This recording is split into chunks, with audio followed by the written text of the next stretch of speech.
Yo, welcome to the Man-Cave. Drown they legends. WNBA news. We about to ring the bell. Leave Diggy, Coach Ed, we got the scoop. On and off the court, watch the power move. Yeah. From the hardwood glory to the locker room chats.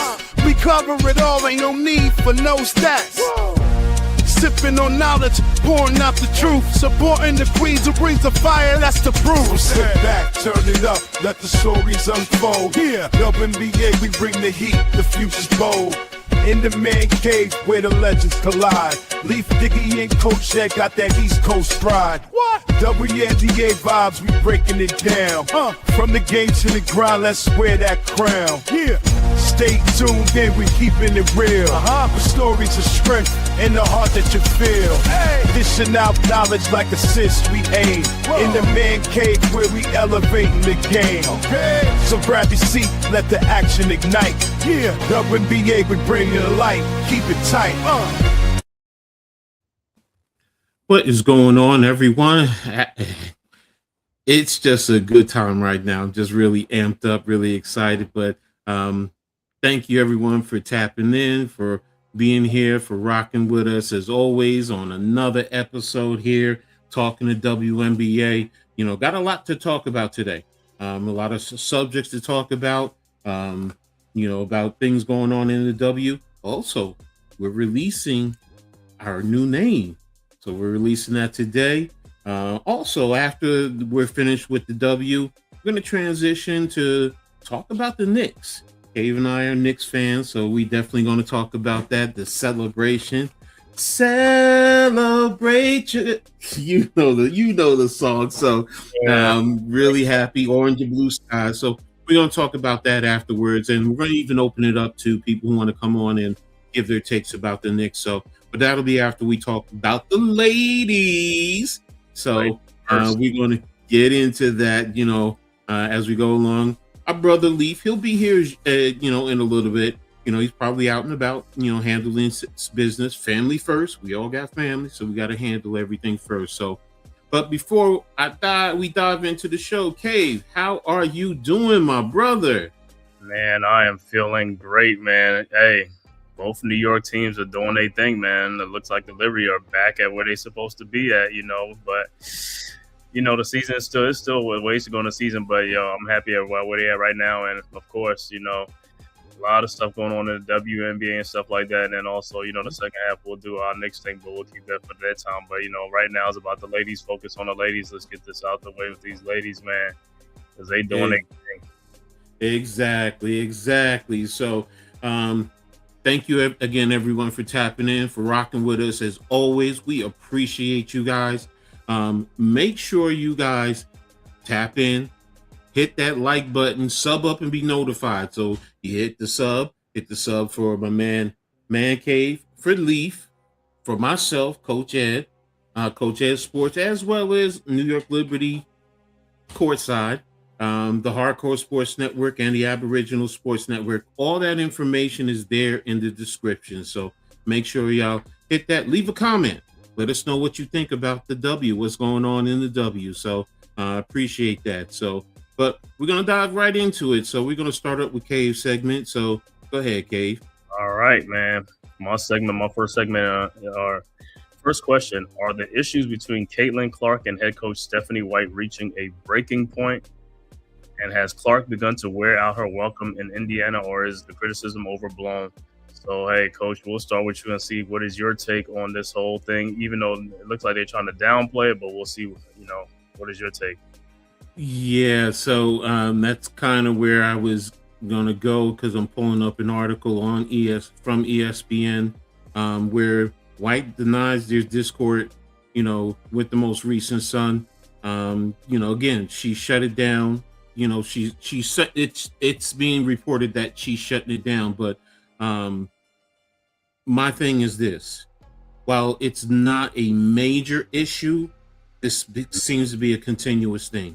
So with it being a continuous thing, it is some type of a problem. It's something there that's brewing, that's festering. So, and, you know, for the head coach, you know, to continuously downplay it, it's something there. Here, as his wife says, she says, I don't think you're talking about journalism. And so if we're going to continue to create news from fans on social media or bots on social media or whatever it may be, then that's a problem, right? I think legitimate news sources need to report legitimate news. So she's basically saying it's social media and the fans that's conjuring up this dispute.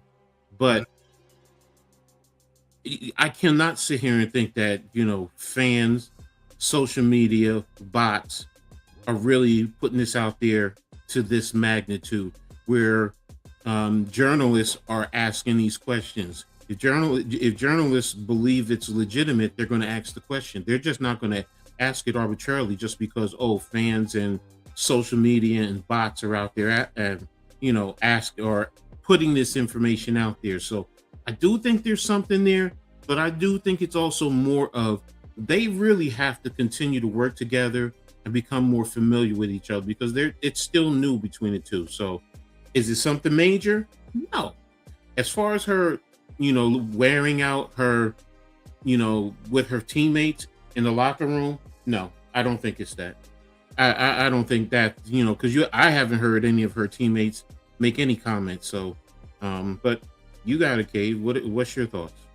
Yeah, my thoughts on it is it's probably similar to yours as far as like with they saying there's some probably be a division in the locker room or something like that. I don't see it in the games, but hey, sometimes teams can cover it up real well and stuff like that. So it could be something with Caitlin Clark's play on the court. That's the whole thing with the blow up and all that type of stuff. And maybe she has changed her style up a little bit because you remember they were saying Corner Leaf like she was gonna be a two-way player, right?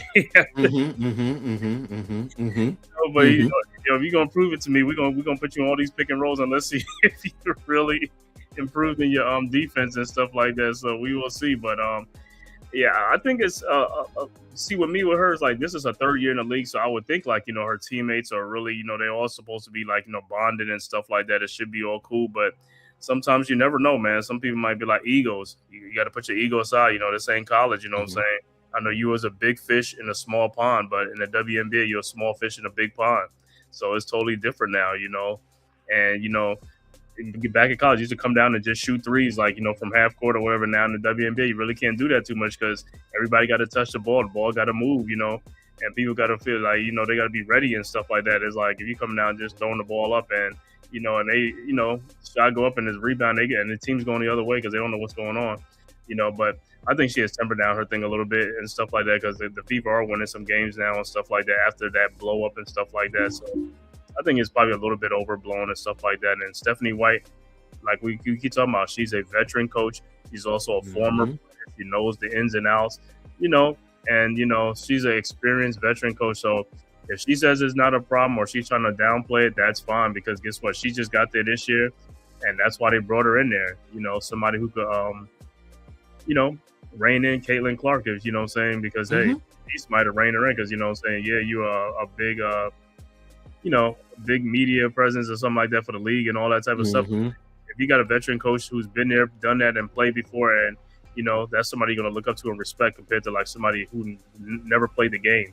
You ain't gonna respect them. So I'm with Stephanie White. Is like I said, she said she got under control. She got under control because Stephanie White has won championships and stuff like that. She's a very good coach. So I think a little bit overblown, but hey, we will see. The season just begin. But if it keeps going on into week the 20th and 30th game, then then there's a problem in there, and it will show because after a while, you know what it said, right? Pressure busts pipes, and what's done in the dark will come to the light. So we will see and wait on that.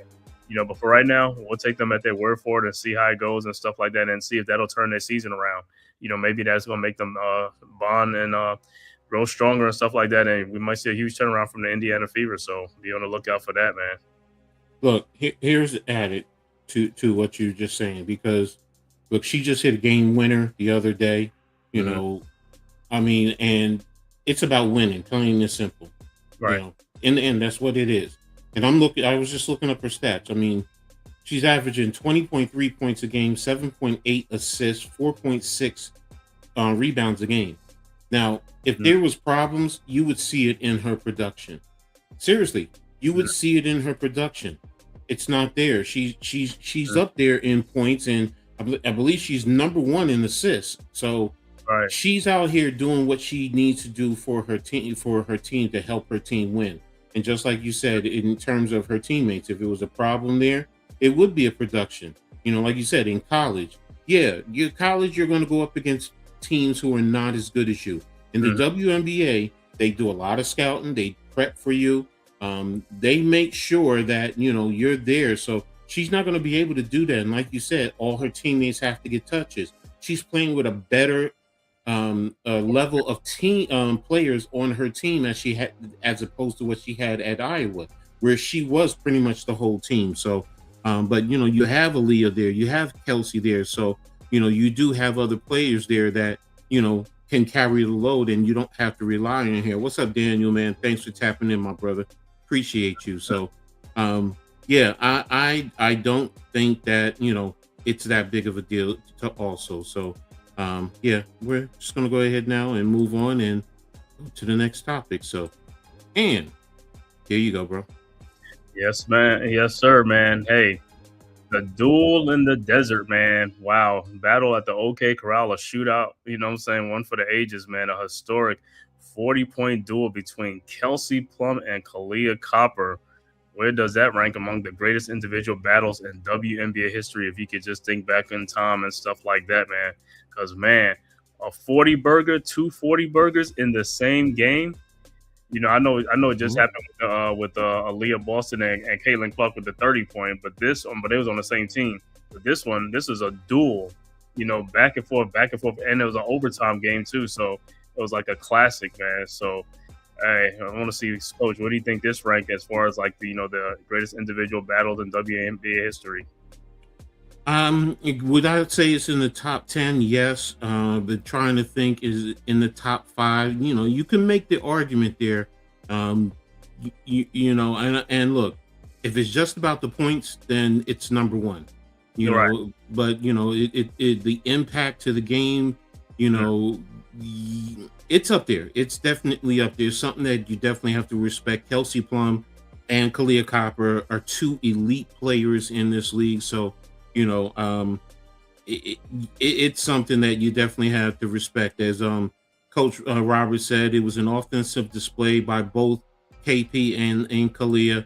When they both have it going like that, it's impressive and fun to watch. So that's the biggest things. I mean, think about Plum shooting 14 to 26, 5-11 from the behind the arc, 10 to 12 from free throws. And Plum is leading the league in scoring. So yeah, it goes a long way. And then Copper, 16 to 30 from the field, 6 of 14 from behind the arc, 3 of 6 from the free throws. She's, but also 10 rebounds. She's the first Mercury to score 40 points and have a double-double. Diana Taurasi only scored what? 4 times. Cooper and retired Diana are the only Mercury players that have scored at least 40 points in the game. Taurasi did it 4 times, so that speaks volumes. So Cooper is the second player in the history with 40 points in a double loss. Lauren Jackson did it in 2007. So, like, I'd really have to sit down and dissect all the games. But I can sit here and think of back in the days with Cynthia Cooper, and that crew, and then going up against Lisa Leslie. They had some scoring outputs and games out there. So that's just one to think about off the top of my head. So it's like, we could, as I said, Seattle, like we were saying there, Sue Bird and Lauren Jackson. So it's like, okay, we have to really think about it. But I do think if we sit down and strip it down, I think it would be, you can make an argument, a strong argument. It's in the top 5, in terms of a duel right there. So, but go ahead, you got it, bro. Yeah, I'm with you on that. It's like, I think it depends on what part of the season is at. Because if it was in the playoffs, man, if it was in the playoffs, it'd be like top 2. You know what I'm saying? And and you playing for something. But right now, it's only like the 15th game of the season, so it's not. For me, it's just a regular season game. And like I said, Phoenix is not doing well at all. So I know it's a meaningless game or something like that, But like I said, don't get me wrong. There are two great players, Kelsey Plum and Kalia Copper. Everybody know about those two. You know what I'm saying? So it speaks volumes. Like I said, she's one of the first players to score 40 points, other than Diana Taurasi, who did it 4 times in a Mercury uniform and stuff like that. So as an individual game, yeah, it's a great individual dual battle. You know what I'm saying? If you ain't playing for nothing. But now if they were like the two top with the best records and stuff like that, it'll be a little bit different too, because they the two top seeds, but right now they like at the bottom. So it's really like it's one of those like, hey, they can just do what they got to do. You know what I'm saying? Just shoot and just shoot and just shoot. Because if they got it going, they got it going on. But like I said, as far as like a all time, I'll still put it in the top 10. But like I said, because of where it's happened in the season, it cannot get up to the top 5. Or if it's top 5, that's fine between because of the points of 40-something points. But like I said, to me, it's just like what were they playing for? What was the stakes? So it's low. But if the stakes are real high, then yeah. Or if it was in the playoff and it's like if it was in the playoff and they in the series, yeah, I could be like, oh my God, this is great. So, yeah, Nick, Kelsey Plum is fine. Yeah, we know that. Announced because she's divorced.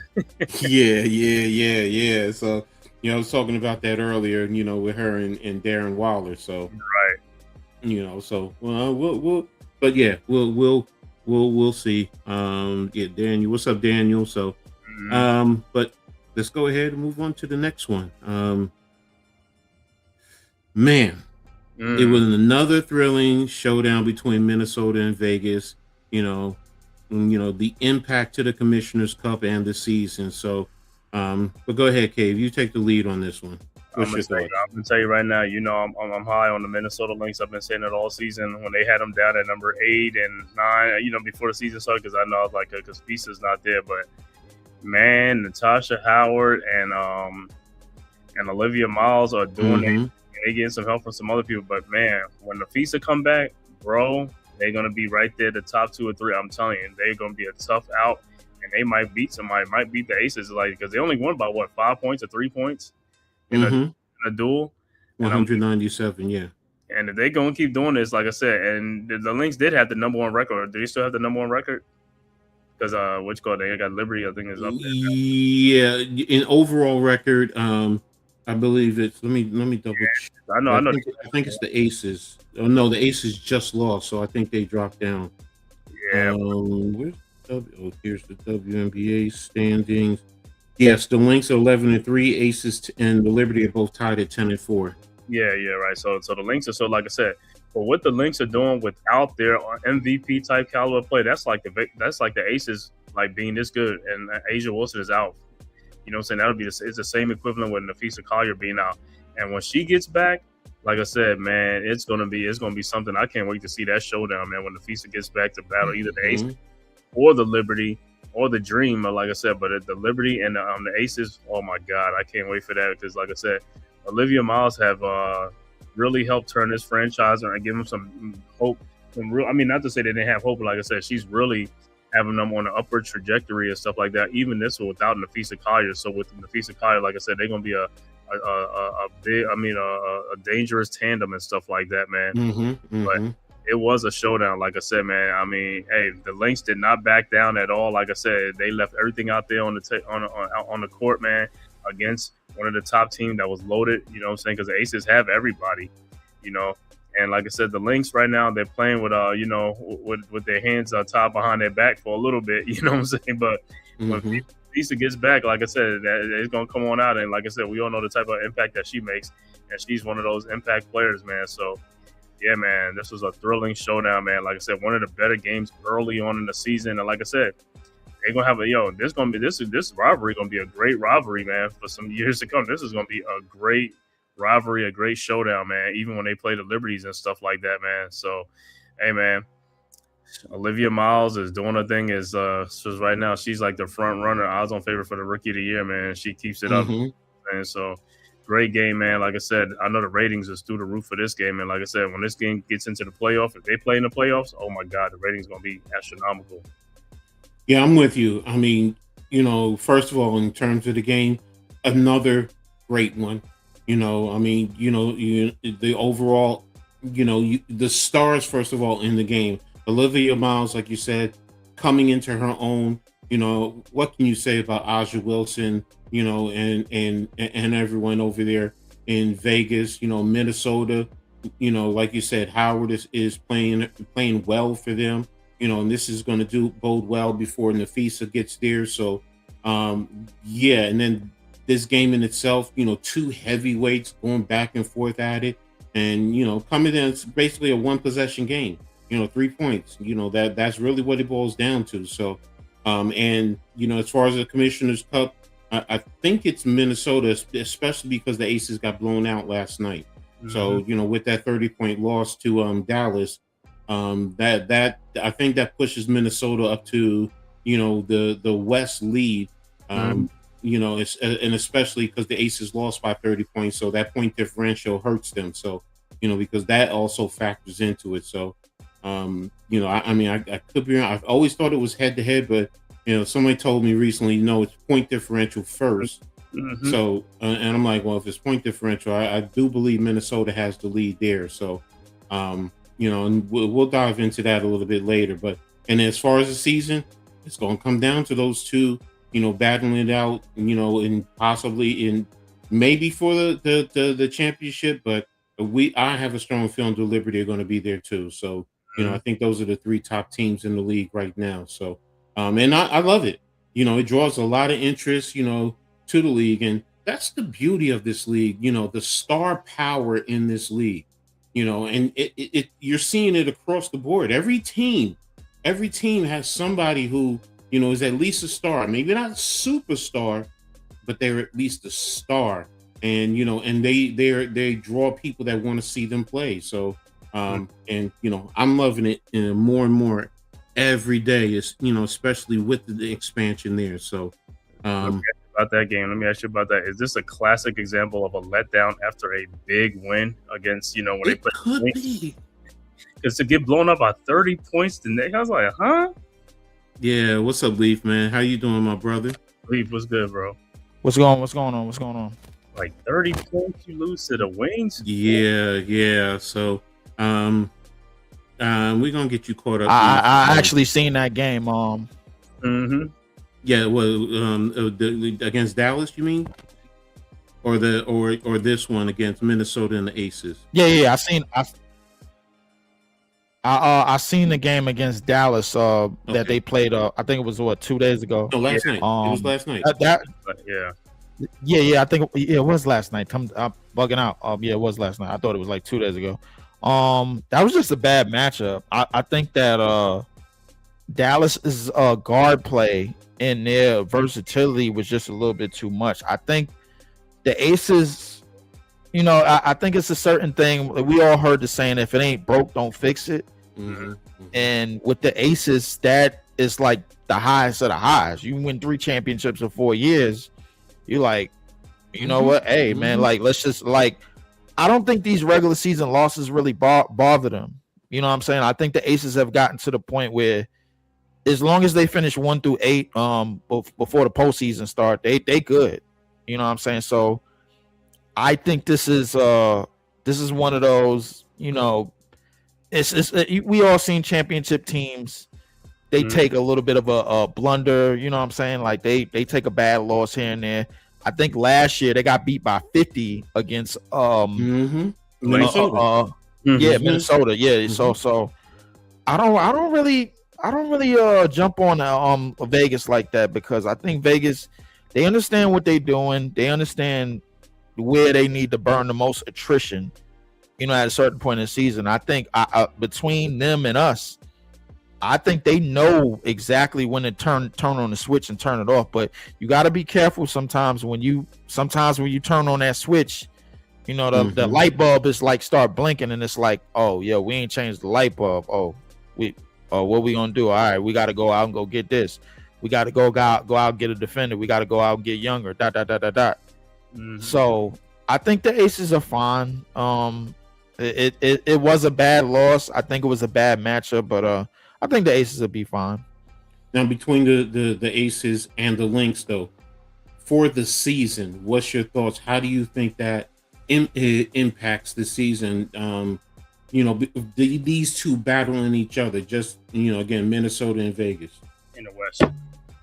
I would say Minnesota for the season. I think Minnesota obviously needs it a lot more than the Aces, but I think the battle is Minnesota is well set on what they need to do because they got arguably the greatest coach in the league. So I think they understand what they need to do. I think they understand where their bread is buttered.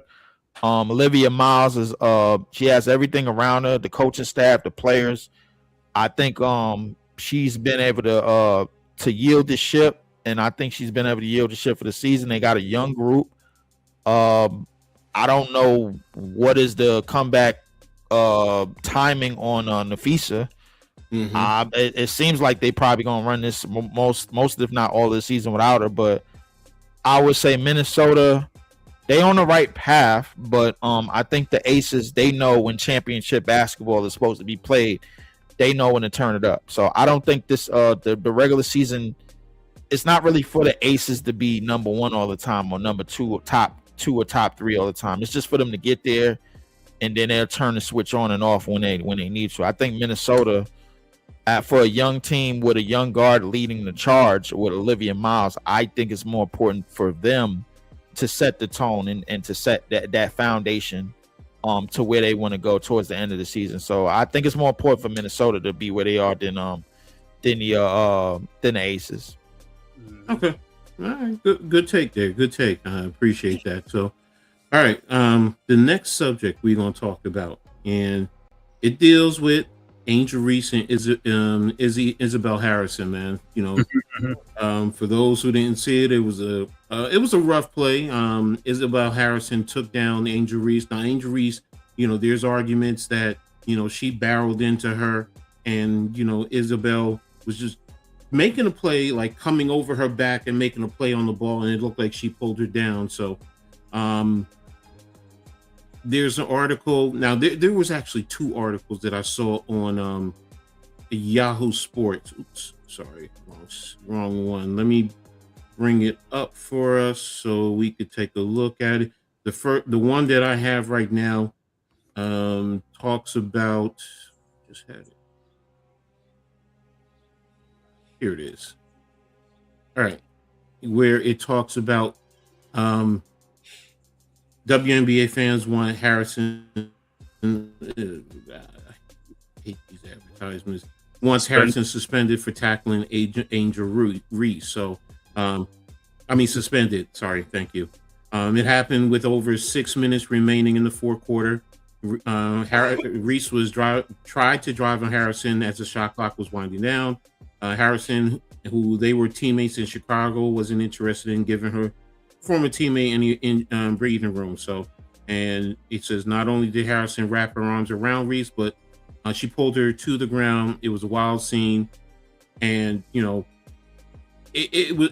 was pretty rough. So, my question is, with the flagrant 2, should she be suspended? Because there's another article that says she shouldn't be suspended. So, I'm going to start with you, Leaf. What's your thoughts? Should she be suspended?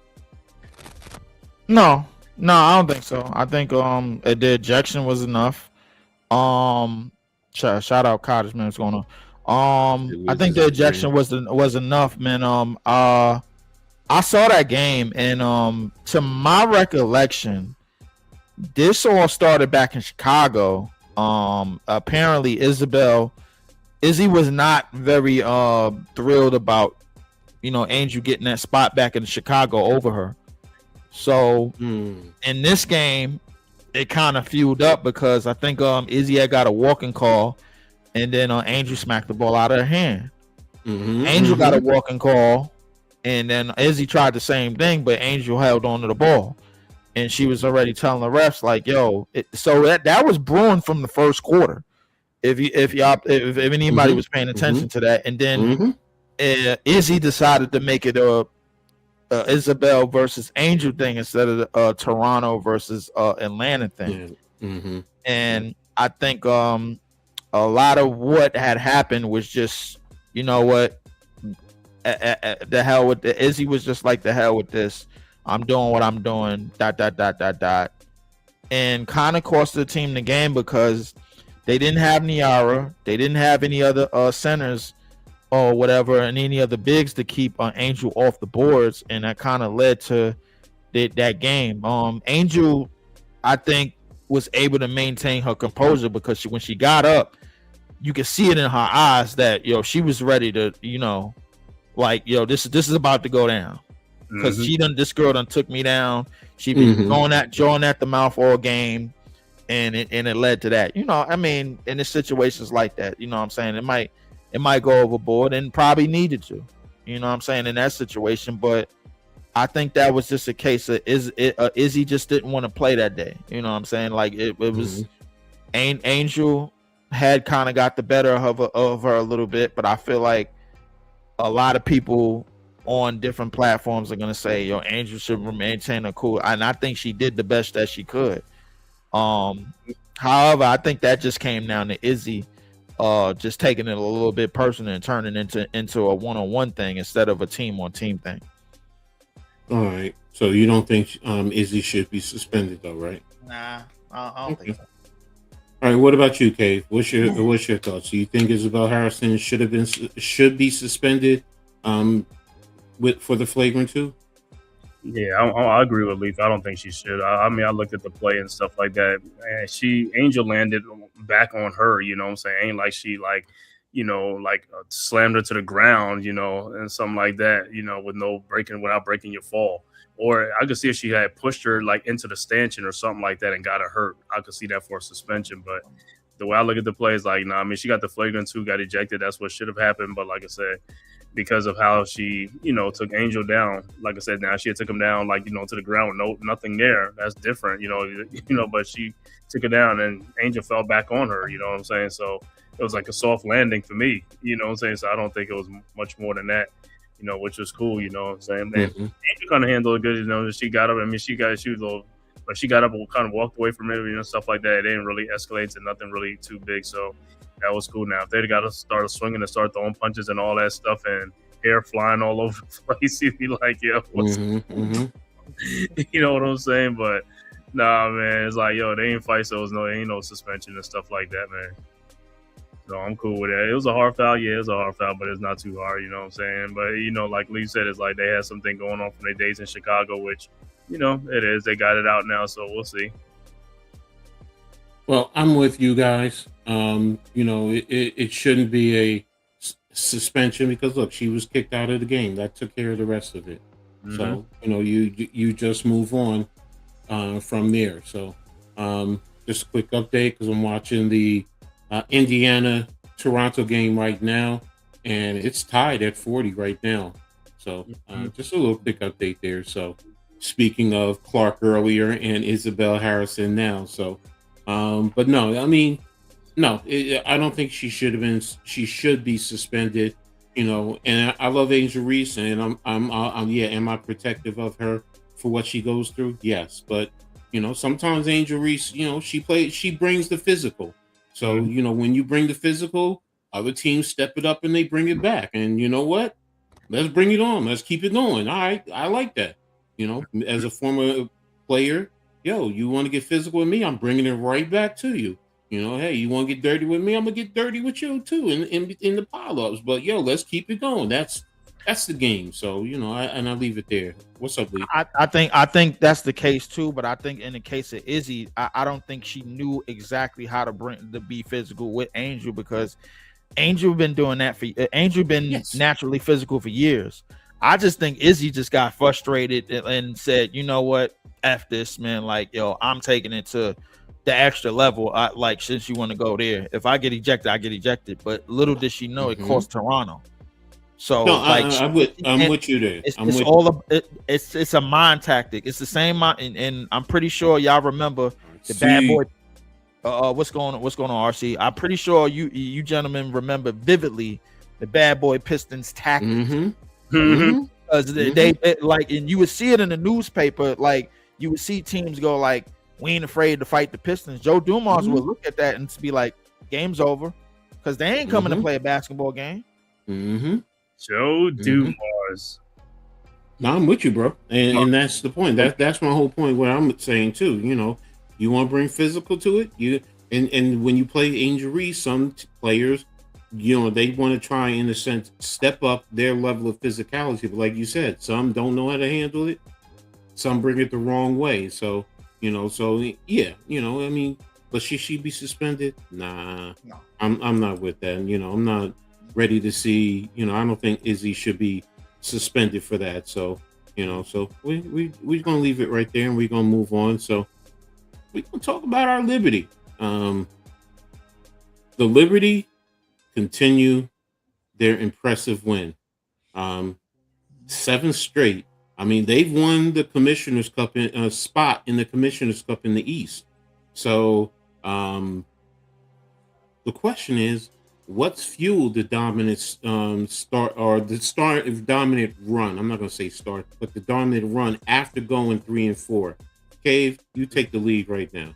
Yeah, I think it's like, what was that stretch that we won like 5 of those games? You remember when I said, I was like, they got to show me when they play like Dream or some of, the top teams and stuff like that. I was like, some of those wins was okay and stuff like that. But I was like, I really need to see if they could do it against the top teams like, Dream, Aces, and things like that. So, yeah, and then I think like a lot of it, Satu Sabli, man, like I said, man, and she's come back, man. She's picked up her game and stuff like that.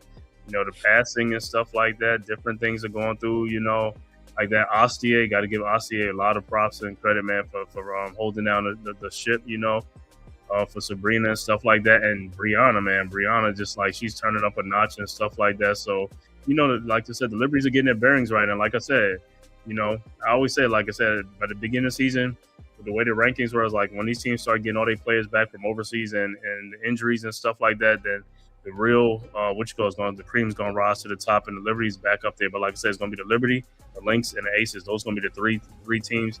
The Dream is going to be right around there at some point, but, they're lurking right there. So, yeah, man. But like I said, it's been, like I said, the play of Satu Sabli and Ostia and Brianna Stewart has kept this thing going, man. I mean, I'm glad you talked about Satu. That's what I was just doing. I have something that after Leaf goes and gives his take, but we're gonna talk about Satu in a second. But Leaf, what's your take about what's fueled their run right now, winning 7 straight? Everything that Cave said. First and foremost, man, 100%. I think Satu has gotten a great shooting rhythm. She's kind of playing herself back into shape, realistically. You can see it like game after game. I think coming off the bench is great for her. I think Ostia, obviously Johannes, obviously JJ, getting her ish together and everything. But I think the main thing, and Cave, Cave, you might remember this. There was an interview where Stewie was talking to Miles Turner, right? And they was playing a game. I think I think they might have been playing against Indiana or somebody, and they go to a timeout. All of something, Stewie just erupts in the timeout in the huddle. She said, "What the hell are we doing?" That was a game. Like yo, we know where to attack. We know when to attack. Yo, what are we doing? And she got in a lot of their asses because we remember calling that game, and there was a lot of lackadaisicalness. In that first half, it felt like we was trying to get in the shootout instead of playing our game, which is to be big, be in the paint with JJ and Stewie. We got the best front court in the league, and everybody knows, and there's no question about it. So once that timeout happened, you can see a shift in the team into where JJ has gotten in phenomenal rhythm. Like now, instead of shooting 2, 3, 4 jump shots, she's going in the paint, and then jump shot, which she can stretch the floor. But a lot of the hub is ran through her because they get the ball at the top of the key or at the top of the free throw line, and they play high-low. And Ostia eats off of that. Johannes eats off of that. Now you got Phoebus in the rhythm. And then off our bench, you got Gardner, Laney, you got Satu, and you got Han basically giving you extreme minutes. The gentlemen, I think we have reached the stride I said we was going to reach by game 9 or game 10. I think we've done it. You know what I'm saying? Like while the Aces are doing their thing, trying to just get through the season and just get there because they already had that championship hangover, I guess. We're trying to get back to that, and we're making statements while we're doing it. We're a big team. When it's time to go in the paint, you get in the paint. When it's time to go to the free throw line, you already know Stewie is among one of the best in the league. And then you add Johannes. I think the addition of Johannes and Astier being like 25 to 30 points in the backcourt combined, that's an added bonus with our bench. And I think Stewie, that timeout kind of fueled it, man. I think that was it. That was the injection that they needed, and off to the races. Away we go. Mm-hmm. You guys have made some excellent points, and those are key contributions. The depth, the getting players back. Because remember, this run started when Phoebus came back. They haven't lost since Phoebus has come back. So Phoebus, you're getting Carrera back. You're getting, Satu when she came back, and now with Sabrina now, coming back just the other game, her first game back, since the start of the season. This is her second game of the season, so those all contributed too. So I'm with you guys, but wanted to show you guys because you just Man-Cave, you talked about Satu Sabali. So wait a minute, let me do something first. I gotta give props to Phoebus and Johannes too, man. They got ball and stuff. It's like they don't want to short them and stuff like that, man. They've been very vital to our success and stuff like that.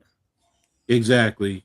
So it's a total team contribution right now. So look, Van Loo earlier, she contributed too, even though she was a short-term contract. So Hanju. You got Hanju, right? Han, man, I'm loving Han off our bench, man.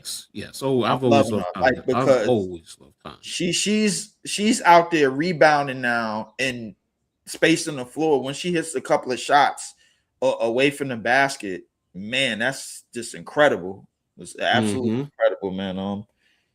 Where we at halftime? Here I'm gonna play this clip right now. So hold on. But as it says, SSN New York Liberty says Satu Sabli's passing ability in this offense allows New York to be so dynamic. Once the rotation settle, expect Satu's passing ability to shine even more, and for the Liberty's offense to be even better because of it. So, but yeah, we're gonna sit back. Knock this down. And let me start. Satu Sabli's passing ability allows New York to do so much with their offense. I wanted to look at her game against Washington, look through the assist, and see exactly what she's able to do. This first play, I love this play. She gets the ball at this opposite wing. Then you see Sabrina Ionescu and Brianna Stewart doing a flex option here where Stewie shrubs off this way. You have Sabrina coming up off top. So if Washington closes Stewie on this drive, you have Sabrina coming up top as an option. But on this play, Satu sees this opening and makes a nice pass over to Stewie for this reverse layup. Right here, you just see simple dribble penetration. She has the size, ability to force this double team down low. Lauren Betts helps over and just allows now Satu to make the correct read over to Hanshu, and her shooting ability has been great this season. She knocked that down for the three-point basket. You're going to see the same dribble penetration here. This time, you force in that defense to squeeze down, allowing Leonie Phoebus to get open for this corner three, and she is just automatic from behind the arc. She's going to knock this down. And then the final play, once again, we're going to see the similar effect, this one later in the game in the fourth quarter, where Satu Sabli, once again, gets this ball in this wing. Then beautiful screen by Sabrina Ionescu. Once again, using that flex option. Now she could bounce out here. And then you have JJ, who can help with another screen, getting Sab open for a three. Or, like we're going to see once again, Stewie is going to get open down low in the lane. Great find right there. The defense is confused. They're falling over each other because it's a great pass, great action, great find, and great finish from Brianna Stewart here. So these plays are just some of the plays that we're going to see more and more from Satu Sabali as the season goes on. And with this option as a play, you All right. You guys get the gist of it and you get the point of what's going on. And also, think about it. That was also the projected starting lineup when you really think about it, because it was Sabrina, it was Phoebish, it was Satu, it was JJ, and it was Stewie. And yeah, it causes a lot of stress on the defenses. And then Satu Sabi's passing ability out of that, that flex option, that's going to be, and I'm seeing it more and more, that's going to cause teams a lot of problems. How do you defend that? And, again, yeah, the better defenses are going to step up, and they're going to be able to handle it in a sense, but it still causes so much, because you then also have JJ off of that, with the certain movement. So it's like, okay, I sat and I watched that, and I was like, excellent breakdown there, by SSN forgot his name site, whatever. But yeah, he did a great job of breaking it down, and I loved it. I love watching that play and what it brought to the table. Especially, some people might be snoring, but absolutely the Liberty are a championship. Yeah, it's aces. Yeah, exactly. And then that's what Cave just said a little while ago. It's those top three, and then the ace. The Dream are right there behind them. So, but again, I'm loving it, and I'm starting to see more and more Coach DeMarco's offense, what he's looking to bring to the table. And I'm the movement. Again, I love when you see those backdoor plays like that. Cave, as Knicks fan, you talked to me about Mike Brown when he first got hired, bringing that Princeton cut. And I go back to Pete Carell. I don't mean it, but Knicks. I'm talking about the play, because I'm taking it back to the Pete Carell days, to be honest with you. Because you put a big in the high post, and then you cut off of that, or you do certain things. They just turned in your face in it. So that's the point I'm making, because it is a hard motion offense to defend. Because what are you doing? How do you defend it, especially when you have good players there? So, but right, yeah. That's good things for the Liberty, and then it helps everyone else, even the reserves, like you said about Han, and Satu, like you said, is playing her way. And think about that, Satu's been on the bench since she's been back. She hasn't been starting. Sabrina now is coming off the bench because of the playing. You can be confident with Astier and Johannes. Yeah, there's sometimes they're up and down, but those girls are ballers, and Astier is proven she's one of the top rookies in the league. I'm going to be honest. If she was on other teams, easily starting, but because you have, she's starting here, but once Sabrina's in full form, we know she's going to go back to the bench. So that's going to make up even stronger, right? Yeah, exactly. So we're going to talk about an article on Bleacher Report, and Bleacher Report gave their top 25 players list. So let me bring that up. Where is share screen? Bleacher Report. Where are you at? Bleacher Report. Here we go. And this is updated. This was today.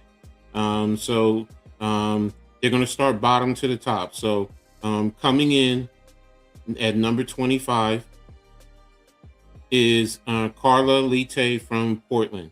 Before she was on rank. Then you have Sonia Citron at 24. Brittany Skies at 23. Jonquil Jones at 22, and Kayla McBride at 21. So your thoughts about these five right there? Start us off. I think Carla was having a fantastic run early in the season. I think Portland, they had that solid week. I think she's still a solid guard. I'm definitely I definitely will have her on this list. Between her and Sonia, I think both teams are in skids right now. They kind of like in the middle of the pack, but I can see where they both would thrive in their spots on the respective teams, man. So I'm okay with I'm okay with them two right there. Sykes, her and the other girl on Toronto, they've been lighting it up whenever they can. You It's talking kind of Mabry? yeah, Mabry. Her and Mabry been lighting it up. 9 times out of 10, when they get the ball, that's the play. But I mean, they definitely been lighting it up over there for sure. JJ, I understand why she moved back, but I think after this week, when they redo the list, I think she's gonna move back up. She's been like the major hub in our offense because a lot of people know, Coach, we talked about it our last broadcast. We had that turnover issue. And we talked about having getting a guard back and this, that, and the third. I think a lot of the offense since Sabrina has been out, kind of been ran through Jaquel and kind of been ran through mostly Jaquel and Stewie, but mostly Jaquel because she's been the hub at the top of the key to create motion. You know what I'm saying? Because of her shooting ability and because she could step away from the basket. Sometimes it could lead to turnovers, but I understand that. But I still think JJ is the best 5 in the league, man. Whenever she's motivated and whenever she's on her stuff. Outside of that, it may be Natasha Howard, but I expect JJ to move up. Kayla McBride, I definitely would have her on the top 25 list almost all the time, man. When she gets going as a shooter, you already know what she can do. So I'm okay with this list for now, man. I think it's some updates to make after this upcoming week, but I'm all right with this list for now. We'll see. Cave, what's your takes on the players right now?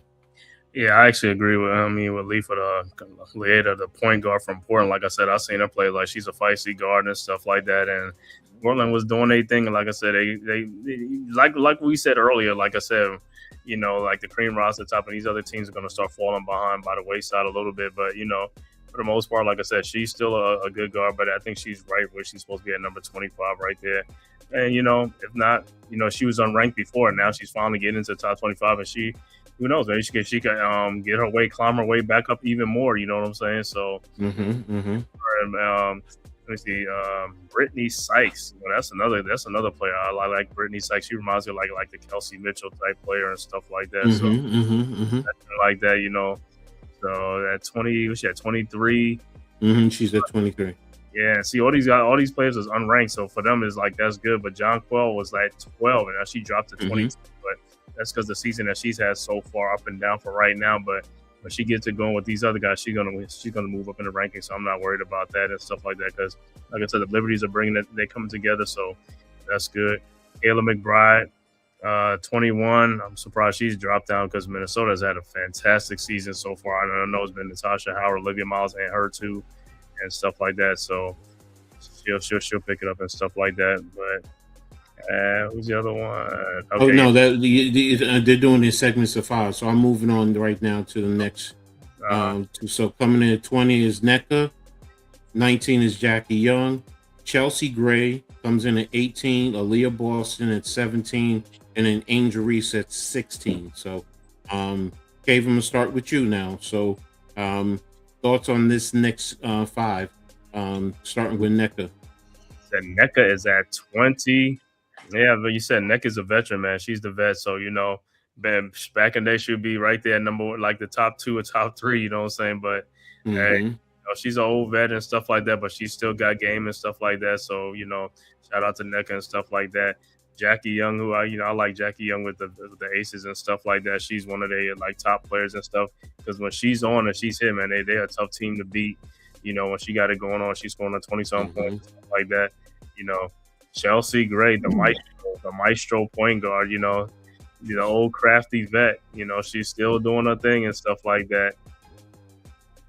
She's Chelsea Gray.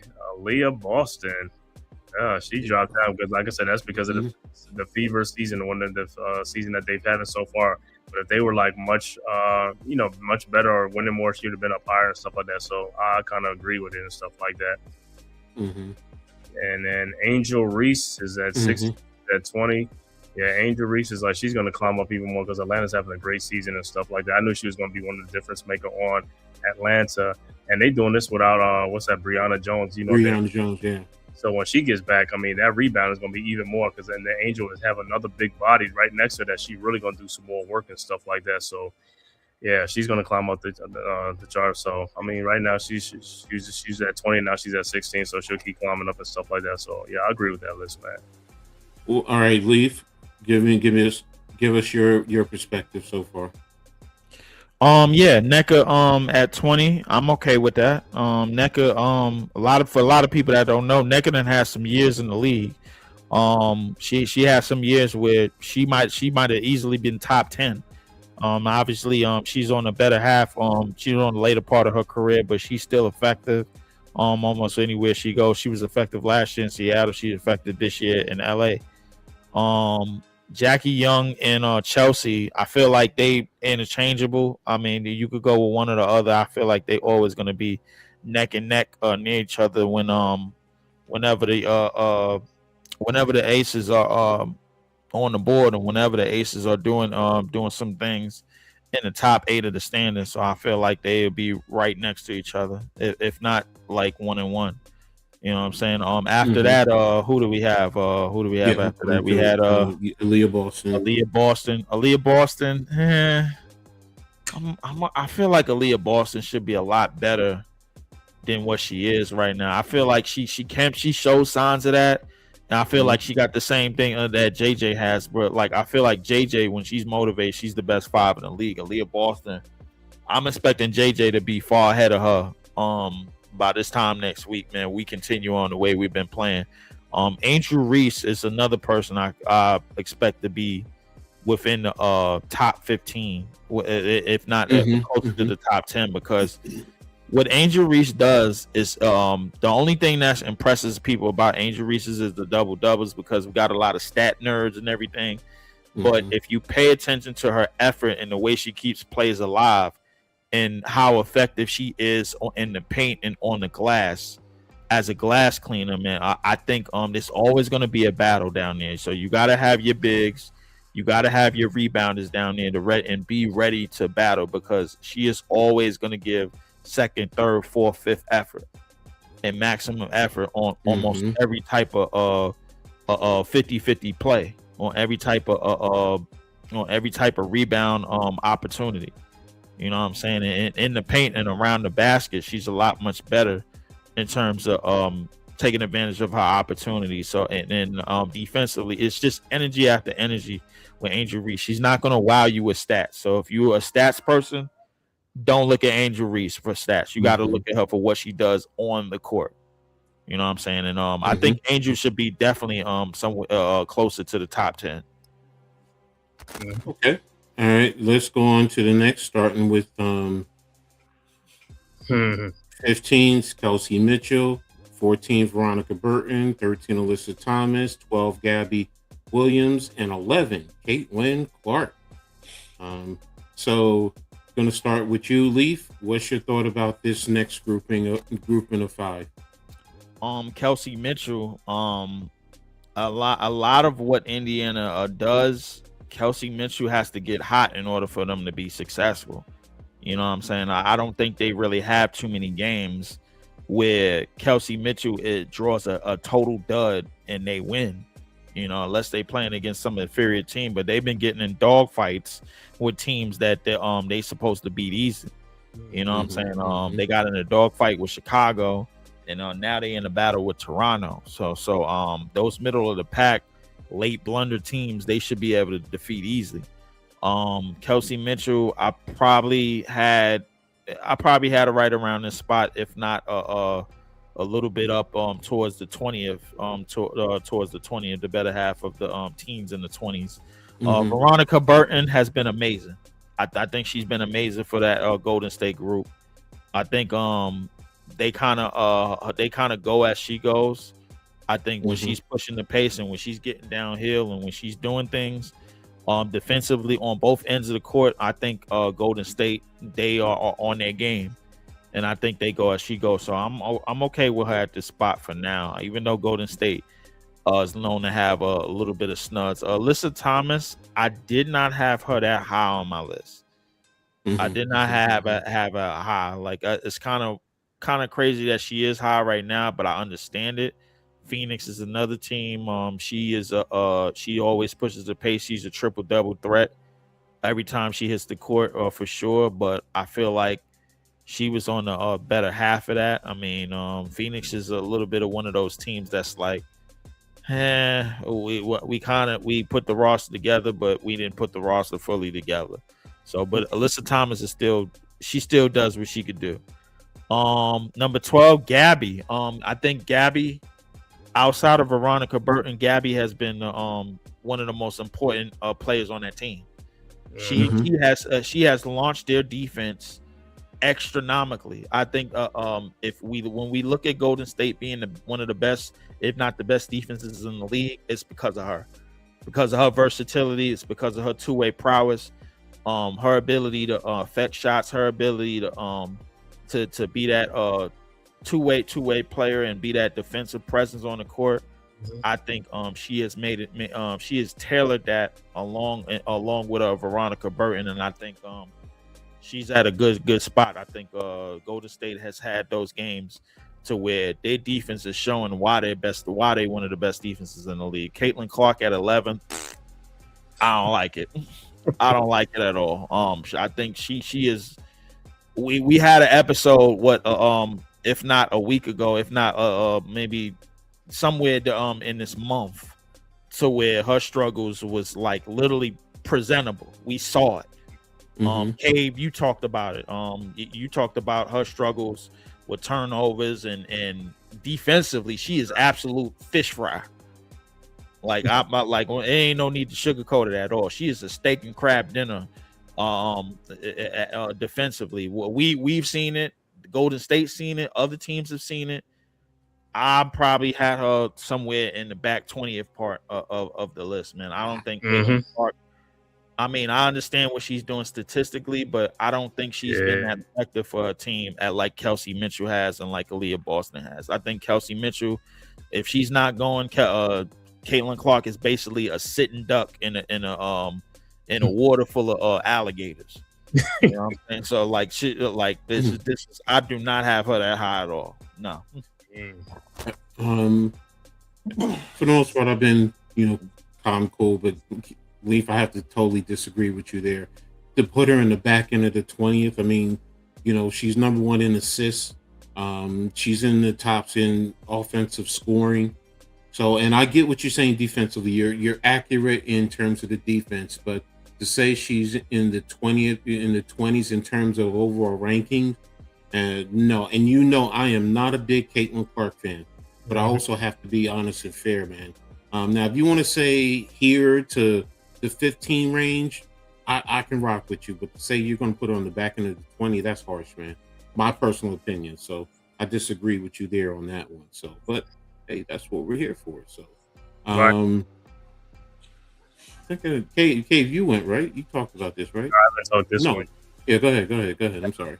Like Lee said, Kelsey Mitchell, a lot of their things, the reason why they're there is because of the season that the Fever is having, though. So like I told you, if they having a different season, yeah, they'd be a higher. Just like I wish she was number 8 last week. Now she dropped to 15. But Kelsey Mitchell is she's one of the backbone of that team, man. Like I said, as she goes, they goes, because if she's cold or she's not doing nothing, yeah, they're gonna have a little bit of problem. Because you got Leah Boston and Angel Clark, but she's like the spark plug for their for their offense and stuff like that. Kelsey Mitchell, because she can get a shot on anybody. She can create her own shots, and she can make shots. She can make pressure shots. That's another thing is that when you can make pressure shots, and that's a special trait that a lot of players don't have. So but at number 15, like I said, that just depends on their record and stuff like that. Now, number 14, Veronica Burton, she moved up to number 14 from 21 because the Valkyries, like Lee said, one of the better defensive teams in the league, man. The Valkyries are a team, like I said, you haven't watched some girls play, man. Them girls can play some defense out there and stuff like that, man. Go check them out and stuff like that. And they have beaten some good teams. They're gonna get some of them teams because, like I said, they got the size to match up with these teams. They got the speed, and like I said, once you can play defense, hey, you can slow down a lot of teams, man. They're gonna be in a lot of games. They ain't gonna get blown out a lot, but they'll be in a lot of games because of their defense. Number 13, Alyssa Thomas. Like I said, she was number 3, but like I said, she's having a terrible season. Season, you know. And Alyssa Thomas there, like I said, Kalia Copper, and after that, what else?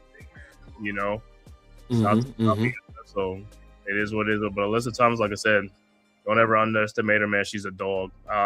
She's a dog on anybody. Like I said, she's one of the top defensive players in this league, man. Like I said, can't take her lightly and stuff like that. She's always gonna come to play. At number 12, this is one of my favorite players in the league, Gabby Williams. You know, I always want Gabby Williams on Liberty because I feel that Gabby Williams is the one player that can match up with Nafisa Collier on the defensive side for us. So got the size and everything, you know, can slow her down a little bit. Not to say she's going to really slow her down, but she would give us that defensive presence. Like, yo, we got somebody that, you know, can give her some problems. And Gabby Williams, like I said, anywhere she's gone, she's been a defensive player and stuff like that, man. She's one of the most underrated players to me in the league and stuff like that. You know, and I'm just happy for her and stuff like that. And she's with the Valkyries too, you know what I'm saying? So she's up to 12 and stuff like that. So it's showing you, hey, the Valkyries got some players ranked up there because they're doing good and they're having a good season. And that number 11 is Caitlin Clark, another one of the problems because of the fever of the season that they're having. If they were number 1, Caitlin Clark would be back up to like number 4, number 3, where she's at. On the offensive end, like I said, she's doing good, but like I said, her problem is on the defensive end. And like we were talking about last week, maybe that blow up maybe she's a better two-way player now. I don't know. You know what I'm saying? So we'll find out when we put her on some pick and rolls. We have to put her on some pick and rolls. So he said, "You have to prove it to me." It's like, yo, I don't want you telling me. You got to prove it to me. I got to see the eyeball test. You know what I'm saying? But hey, it's a long season. Well, we'll find out. You know what I'm saying? This is the first blow up. It might be some more blow ups, and you'll find out. You know, so yeah. Okay. So we're gonna move on now to top 10. Number 10, Jessica Shepard. Yeah. Number 9, Courtney Williams. Yeah. Okay. Number 8, Natasha Howard. Mm-hmm. Number 7, Alicia Gray. Mm-hmm. Wait, what? 6, Kelsey Plum. Kelsey Plum. Okay, that's it. Number 6. Stop right there, and we'll take it from there. Starting with you, Cave. Starting with number 10. You have Jessica Shepard with Dallas. Hey man, Dallas is, like I said, we all said in the beginning of the season, Dallas is the team that we figured is going to take that leap and stuff like that. And you know, they just sent a message to the Aces, but you know, like I said, that's early in the season, so we'll see how that goes later on. But if they put it all together, man, Dallas is going to be a tough out for anybody. Because like I said, they got a backcourt, man. They got guards. They got some good guards back there, explosive guards and stuff like that, man. And Jessica Shepard has been, like I said, she's been awesome, you know, so far in the season and stuff like that, you know. So, and keeping them flat is one of the bigs up there for the wings and stuff like that. Because like I said, they got a lot of guards and stuff. They guard oriented and stuff like that. But she's the big in the middle for them and stuff like that. So she's having a great season. I agree. Her rank is at number 10. All right, and you have Courtney Williams at 9. Courtney Williams, hey, what we saying? The Lynx got the number 1 record in a WNBA, and that's the reason why, because of her, Natasha Howard, Olivia Miles, who I know is way up there too. It's like, hey, they are the surprise right now without Nafisa Collier and stuff like that. Tremendous season. They just had a big shootout with the Aces, took them to the wire and stuff like that without their top dogs. So, hey, Courtney Williams, man, what more can I say about her, man? Great season so far. All right, next, Natasha Howard, former Liberty. Our running mate right there, Natasha Howard, is having an outstanding season. 18 points a game, 7 rebounds. Natasha Howard, like I said, she's been a big plus for the Lynx and stuff like that. Because without her right there in the middle, it's like it'll be another guard-oriented team again without Nafisa Collier. So she's a big that's really like helping them and stuff like that, helping Olivia Miles with an easy rookie season transition to an easy rookie season. And at number 7, of course, the hometown, the dream, Alicia Gray. Like I said, yeah, I'll be back, y'all. Like I said, Okay. Alicia Gray, like I said, she really hasn't gone off. I mean, she's having a great season, but I've seen her when she's really going off and stuff like that. She got it going and stuff like that, man. She's one of the best two guards, shooting guards in the league and stuff like that, man. And hey, see, the Dream is having a great season. Mm-hmm. Number 6 is Kelsey Kelsey. Plum, and it's not because of the record. It's not because of the record. It's just because Mhm. Plum is the number 1 scorer in the WNBA right now, averaging 26.6 right now. And man, like I said, Kelsey Plum, man, hey, leaving the Aces, you know what I'm saying, going to the Sparks and all that type of stuff, man. It's like, bro, she was a big piece that left the Aces and stuff like that. So she's doing her own thing over there with the Sparks and stuff like that. Terrific season for her so far and stuff like that as far as scoring. Not so much the record and stuff like that, you know, but close to her and stuff like that. She moved up from number 11 to number 6, so she's climbing up that top 5 chart. So great for her, man. Yeah, I think if the Sparks had a much better record, you would see her up higher in the rankings. I mean, first of all, leading the league in scoring, but she's shooting almost 56%. And this is from a guard. This isn't from someone in the low post. So that speaks volumes right there. So I'm definitely with you there, Alicia Gray. I can understand this. Could you make an argument for her being a little bit higher? I mean, we got to see who's up there, but I could understand, if she was hired. And then, I just wanted to get here to talk about Natasha. Almost 65%, 18 points a game, like you said. Yeah, it's the reason why she went from unranked to in the top 10. And she's a key contributor to why Minnesota is where they are and one of the top teams in the league. I agree with everything that you said there. So we're going to move on now to number 5. So it's Ryan Howard, Breanna Stewart, Paige Beckers, Olivia Miles, and we already know who's number 1, Aja Wilson. But go ahead, take a start with number 5 with Ryan Howard, another Atlanta. 5. Here it goes. Like I said again, Atlanta's having a great season, man. Ryan Howard, along with Alicia Gray, Angel Reese, and stuff like that, man. Great season by these girls, man. Doing it big, man. Like I said, the whole city here in Atlanta is like really pushing for the Dream and stuff like that, man. So it's a great thing, man. Like I said, Ryan Howard, like I said, when she was out, like the Dream was, they suffer a little bit, but now, she's back, and so yeah, man. So great season for Ryan Howard. I'm glad for the Dream. And then that number 4, Breanna Stewart, our own Stewie. Stewie has let this, this streak that we were on, like Breanna Stewart has just like upped her game and just like, hey, man, put the team on her back and let's do it, with some help and stuff like that. But Breanna Stewart has rallied the troops, you know what I'm saying? So we say Stewie's a champion and stuff like that. So we already know what she brings to the table and stuff like that, man. So, hey, the ranking is true. Yeah, I'm with you there. So go ahead, Paige. Okay, Paige Beckers. Like I said, Dallas again, man. Hey, Dallas. Like I said, they're having a great season so far, man. Like I said, they're gonna get even better and stuff like that. One of the young up and coming teams and stuff like that. And of course, Paige Beckers. Like I said, man. What can you say about Paige? Great player, man. It's like I said, great young player and stuff like that, man. I know she's hurt right now, I think. So. No, she played last night. I thought she was out too, but I saw her out there playing. Okay, because I know it was an ankle or something like that, but one of the great young players and stuff like that. So yeah, it seems about right with her. 19 points, like I said, Dallas is doing good. And then at number 2, the surprise of the season so far, man, the rookie who has taken the league by storm, man, Olivia Miles and the Minnesota Lynx, man. Olivia Miles coming there with no Nafisa Collier, man, but she got Courtney Williams and Natasha Howard, and hey, she's doing it in Kayla McBride and stuff like that. So. Hey, you got to tip your hat off to her, man. Like I said, what she's doing right now is phenomenal.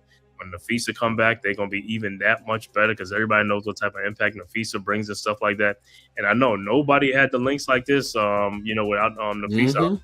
So it's like, yo, man, I mean, what they doing right now, and when they get, and you got to think about this, when Nafisa gets back, she ain't going to have a lot of mileage on her. She compared to so she's gonna be fresh. So she's really gonna be giving it to, to the run when she gets back in game shape. by the time the playoff comes, she's really going to be in high gear, man. So I could see it. And Mhm. of course, man, number one, Asia Wilson. Of course, she's always going to be number one, man. You know, first, four-time MVP of the league and stuff like that. Mhm. So, what can you say? Asia Wilson is the best player in the women's game. She has been for the last, ever since she's been playing and stuff like that, man. And she's the role model that every girl now dreams about being. You know, everybody got the one leg, you know what I'm saying? Mhm. You know what I'm saying? So, Mhm. hey, what can you say about her, man? The defending WNBA champions, aces and stuff like that, man. It's like, hey, man, she is gonna, by the time she's gonna be the number one player of all time. She's breaking all records along the path and stuff like that. I mean, her thing is, it's just set, man. She is on the way to the Hall of Fame and stuff like that. If she stopped right now, she's a Hall of Famer. So it's just like she's just building her resume up even more and more and stuff like that. There's nothing else more you can say. Asia Wilson is the best player, man, hands down. All right, quick update. Indiana now has pushed their lead to 10 right now, 74-64 with about 3 minutes in the third quarter. So, in terms of the top five, I don't have an issue with the top four. If you want to make a change with Ryan Howard and Alicia Gray, that's probably the only one I would probably consider. But, I don't have an issue with Ryan Howard at 5. So, I mean, this is for the most part, this has been a pretty good, top 25 in the league. So, right. I liked it. And when I saw it, I was like, yeah, we definitely want to talk about this. So, so we'll see going forward if there's any more changes as the season goes along. So, and it will be. I think it will be. So, other players may drop out, and you're having a lot of players who were unranked come into the ranking. So, but yeah, we'll leave it there. Players of the week. For those who didn't know, do you know who the players of the week are, Cave? I would have to say Kelsey Plum is one for the West. Okay, so you don't. Okay, I'm just gonna bring it up. Hold on a second. I'm looking for it right now. Where is it? I had it. 25 Kelsey Plum favor logo. Wait a minute. Where is it? East and West player of the week. No, wait a minute. No, this isn't it. Where is it? Why isn't it coming up on my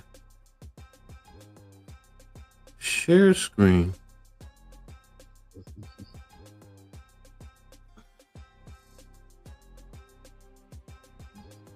All right, there it is. I know it's there. Yeah, I don't have anything. Well, you can just name them. We'll just go like. Yeah, it's Aja Wilson, and it's Caitlin Clark. Those are the players of the week. So I'm just trying to figure out why. Okay, well, I mean, hey, that's an obvious choice. Asia Wilson, as always. Caitlin Clark, I guess, with the Fever is doing the last. I'll read off because I wanted to read what they were doing. So, here it is.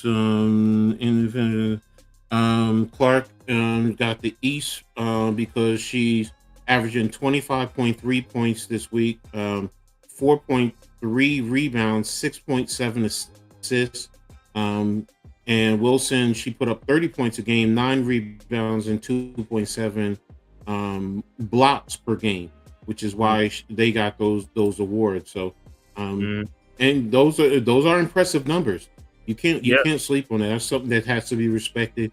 As far as look, we've been very critical of Caitlin Clark, but for her to put up those numbers, it's something that is to be respected. So, and of course, Aja Wilson. I mean, literally, she could almost get it every daggone week. So, perennial. But I mean, your thoughts on that, man? Those two getting the awards.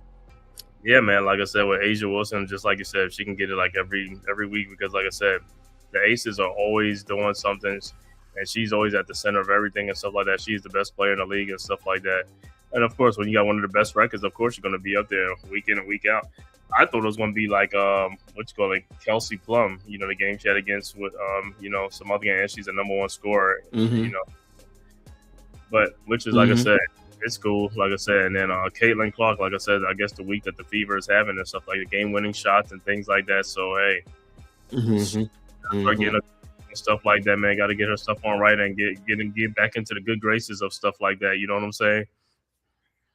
So, yeah. Exactly. Last thing we're going to do in terms of a couple of things that we're going to talk about. We're going to talk about the updated Commissioner's Cup. All right. And I just had it. Where is it? Here it is. This is the updated Commissioner's Cup standings. What the heck is going on? Why? Whoa. No. Something. My computer's acting up. oh, okay. I don't know why it's jumping all over the place. I just hit it. Just hit it.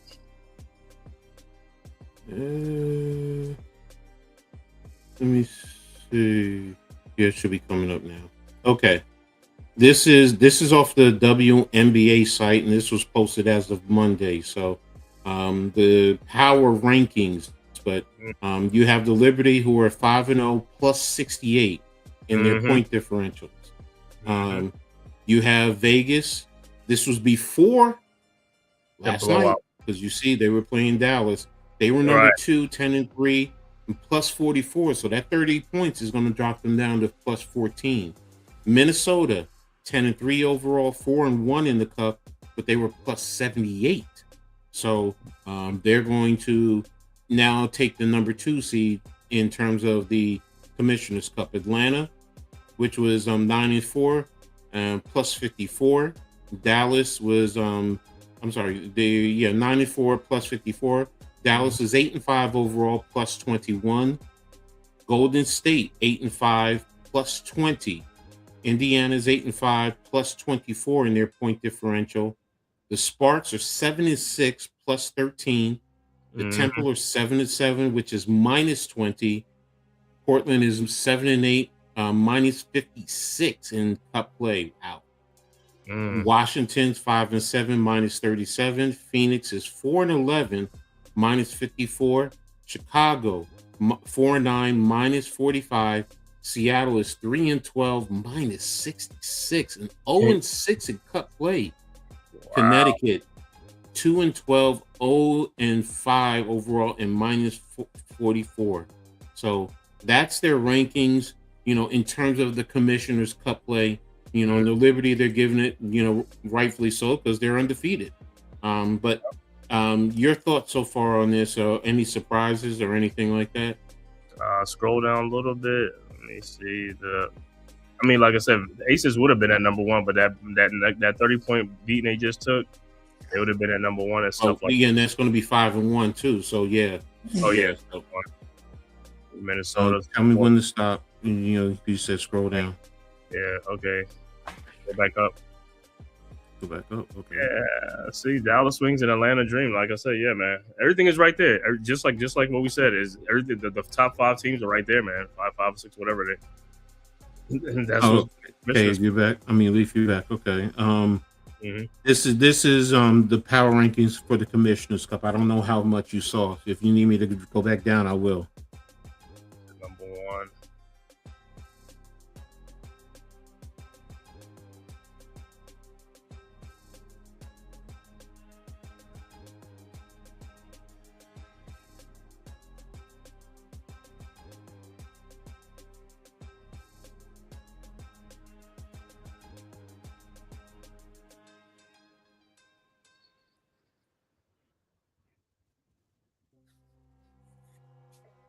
Okay, any surprises for you, Leaf, or anything of that nature that you? No surprises from surprises. I was not really. I think the Liberty. I think we took care of business. We took care of what we needed to take care of. The Aces, man, they man, they got destroyed. Yeah, that's going By to change Dallas. there. Yeah, 5-1, 10-4. Yeah. They're going to drop down to 14. So, Yeah. oh yeah, no, Atlanta's 4-2. So they'll be in the third spot. Right. So Minnesota, at that spot, yeah, I think that's accurate because Minnesota I think they definitely beat on the Portland. run. Didn't they beat Portland yesterday? I think so. I think they beat the hell out of somebody. Yeah, let me double check to see. I don't know because that point differential is going to be added to theirs. Let me see, Portland. They beat the absolute crap out of somebody. Yesterday, yeah, they won. Yeah, they beat them. 107-74. So they beat them like 34 points. So that's pushed them over 100 right there. So yeah. So but yeah, you know, that's pretty much it. Yeah. You know, Golden State and Golden State and LA might. Oh no, they're already there. So yeah, Golden State won by 20, so they're plus 40. And 9-5 overall, and then Los Angeles is 7-7, and that 20 points is going to make them -7 now. So you know that's it. Doing a quick math update there. So, but yeah, I'm with you guys. You know, no major surprises or anything right there. So, but last thing we're going to tap into is the show name. For those of you who don't know, we've had to change the name again. For purposes. So, and rightfully so. So, in last week we had a vote, and not really much traction, but we came up with some things, and today, the last minute name of the show is the WNBA View. Oops, that's not the right one. Sorry. Take that one out. No. This is the name, Courtside View of the W. I was supposed to take that other one out. I apologize, everyone. But yeah, that's the name, Courtside View. That's the logo. Guys, your thoughts on the logo and the name? Cave, go ahead and start. Hey man, I love it, man. Courtside view of the W and stuff like that. Because guess what? Like I said, great name for the show. And hey, we ain't gotta worry about nothing else, man. It's like, give these ladies some love and stuff like that. Courtside view, it makes perfect sense to get a courtside view. Exactly, man. And I like the way it's designed. You even got the basketball court right there too, and of course up top, the shooter with the city outline. So yeah, I'm with you. Leaf, what's your thoughts? Same. When you first told me about the name and sent me the logo, I was just thinking, I'm like, because I like the name, and automatically I just thought in my head. I mean, I'm like, wait a minute, I think it's something that could easily rhyme, and I was thinking, I'm like, courtside view of the W, or in the W. I would have went. I don't know why I said of the W in the W. But courtside view of the W. That's kind of catchy. I like it. It's something that you could say, hey, welcome folks to courtside view of the W. You know what I'm saying? And this is episode. If you want me to change from of to in, that's not a big issue.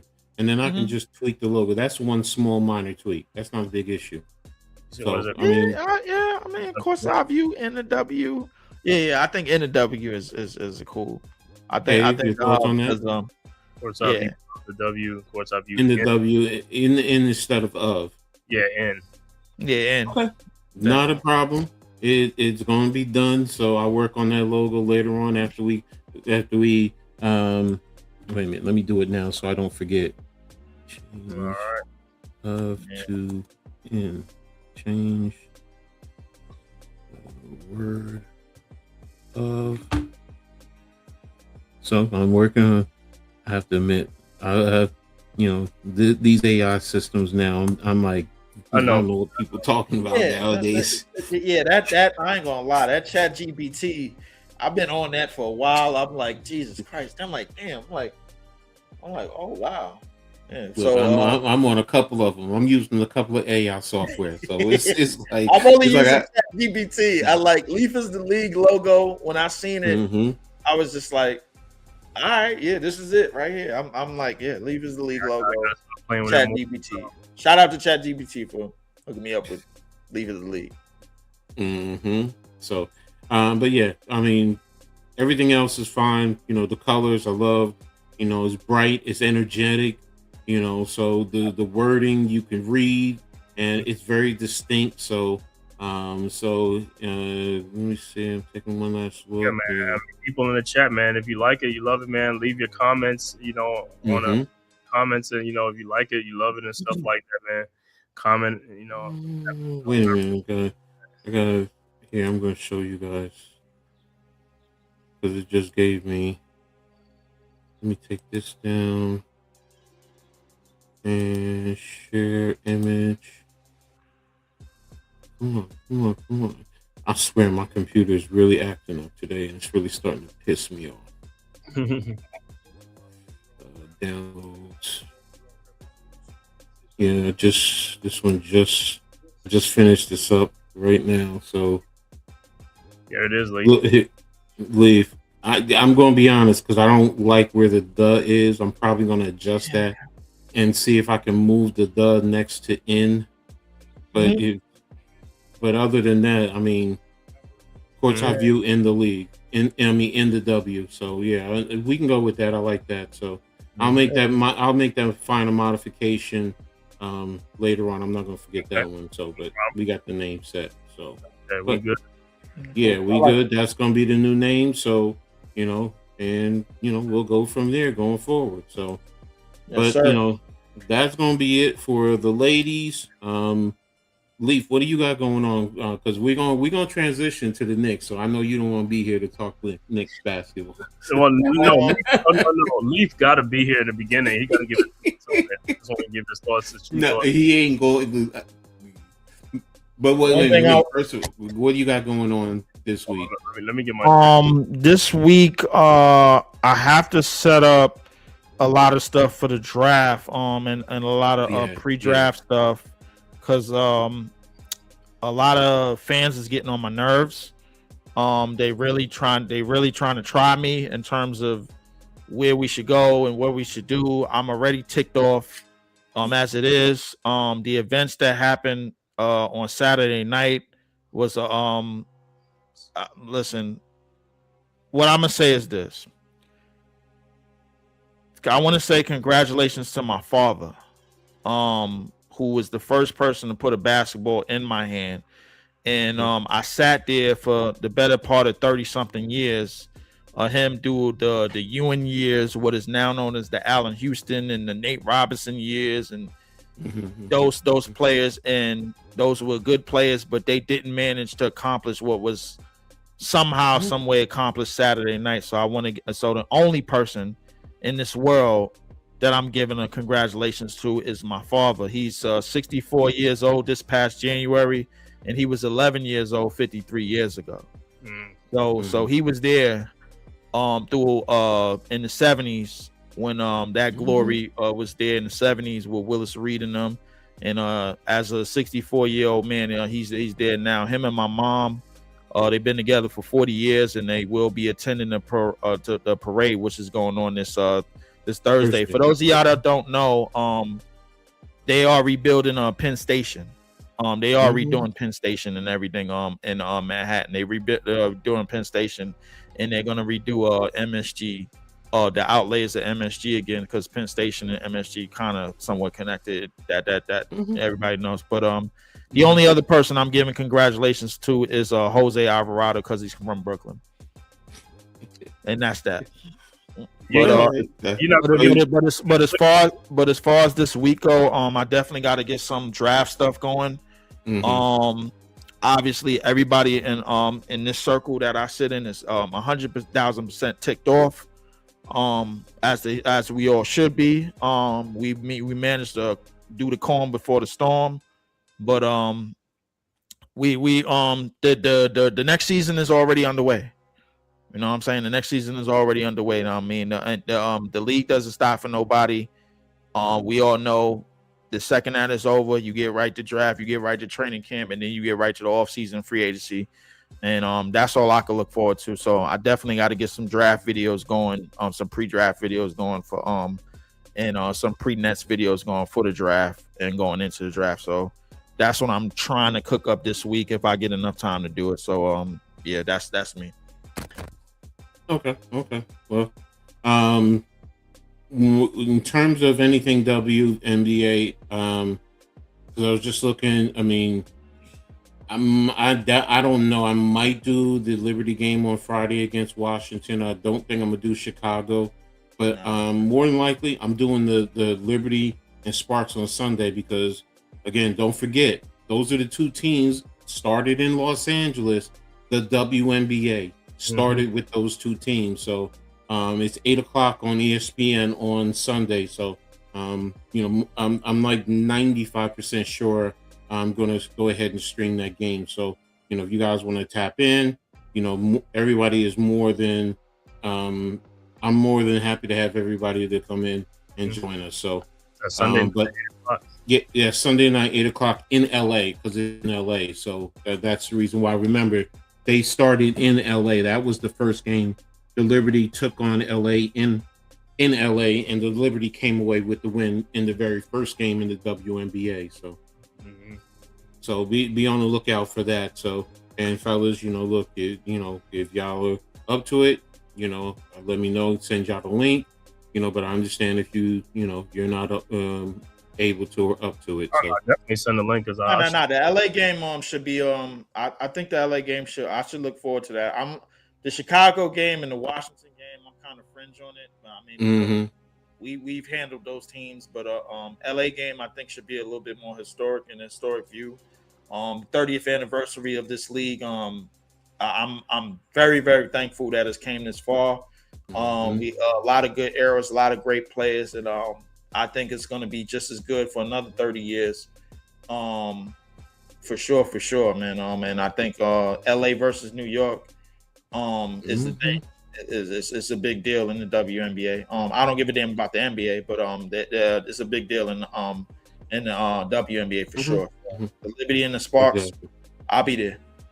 I'll make sure once I set it up, I'll send y'all the link. So so y'all have it. So with that being said, we're gonna get ready to transition over to real talk, the Knicks talk. So I know Leaf is going to sneak out of here, so you might as well just go ahead, bro. Appreciate you being here. So now get on out of here, man. Get on out of here. So we're gonna get ready to transition, and I've had my championship ring on. Every time I stream, my championship ring is on. So but what we're also going to do. For any Knicks fans that want to come on and want to talk, I'm going to drop the link in the chat. Yeah, man. So this way you guys can come up. The only thing I ask is if you come up, have your don't come up blocking your face. We got to see who it is. Make sure you have a clear, distinct name. That's pretty much it. So we're gonna Give me, I forgot all about that. Yeah, it's been a busy week in New York, huh? Yeah, Jake. So it's been a busy one. So, but let's get it going. Let's start the talk and Knicks championship talk, breaking down the Knicks run, the impact of Jalen Brunson, and what comes for the Knicks, what comes next for the franchise during this off season. So, Cave, first and foremost, break down this championship run in the playoffs. Because you've been covering pretty much everything. So, but talk to us. Break it down.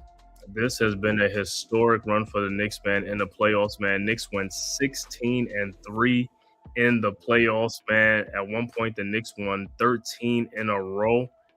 And hey, the first two losses was in the first round against the Atlanta Hawks. After that, Knicks ran 13 in a row until the Spurs series, where the Spurs finally won one game out of the series. But the Knicks swept two teams in between that. They swept the Sixers and they swept the Cavaliers, and they almost swept the Spurs, man. If they'd have got that game 3, it would have been a sweep. It was special, man. Like I said, the Knicks point differential, I believe, was like 207 70 something, 75 points, 78, 283. 283-point differential, man, and stuff like that. It was just like a masterful beatdown. And I know some people are going to say about, he had an easy path. It's like, listen, a lot of teams have easy path. Well, it's like, it's not an easy path. If it's so easy, why can't your team do it? You know what I'm saying? It's like, and at the end of the day, you look at it, OKC was the number one team. They should have the easiest path because they better than everybody else. So whoever they play, be nobody. There should be nobodies. They the favorites in everything. And for the Spurs, like I said, the Spurs, who they played Portland in the first round. Playing Portland's like playing like an intramural team. I mean, come on, that was nothing because Portland had no superstar. Damian Lillard was out for the season. They played against nobody. They had no go-to player against Portland. That was a gimme series that was like, like there was gift wrap to them, that series, almost like a play-in team or something like that against and stuff like that. So they had nobody to play against. So they had an easy first round. Now their second round, I forgot who they played. Oh, they played Minnesota. And then Minnesota again. I mean, Dante DiVincenzo tore his ACL. Anthony Edwards was playing with a high ankle sprain. So they got a break on that one, you know what I'm saying? And then they end up running into OKC. Hey, OKC was doing good then. What's the name? Jalen Williams, hamstring. AJ Mitchell, but hey, it is what it is, man. At the end of the day, like I said, man, Knicks had a historic run, man. And as a Knicks fan, man, it's been 53 years in the making. We are so happy, man. We finally got that monkey off our back. We got our NBA championships, man. So, hey, all the laughing stocks and all those jokes have finally stopped now. The Knicks are NBA champions 2026. And guess what? We are going to have the biggest parade in any sports in modern day history. You know what I'm saying? I can't wait for that. I will, you know what I'm saying? I was able to get up, so I will be attending that, man, the parade. So I'll get up. Okay. I'll get up. Well, see, I saw this. That's why I wanted to bring this up. In terms of this chart that was posted by Paul Gleb, talking about a historic playoff and championship run for the Knicks. I mean, they're first in net rating. Their first net rating ever. First in point differential. Second in highest winning percentage ever. They're first in defensive rating. First in points per game. Most playoffs win over the last 4 years. The first team to win the NBA Cup and the title in the same season. First with the road wins. I mean, they had 9 straight? 9 in a row. Yeah, most final road victories. Most games won by double digits, 12 of the 16. Second longest winning streak ever. 4-0 in closeout games. They're the first team to win 3 closeout games by 30-plus points.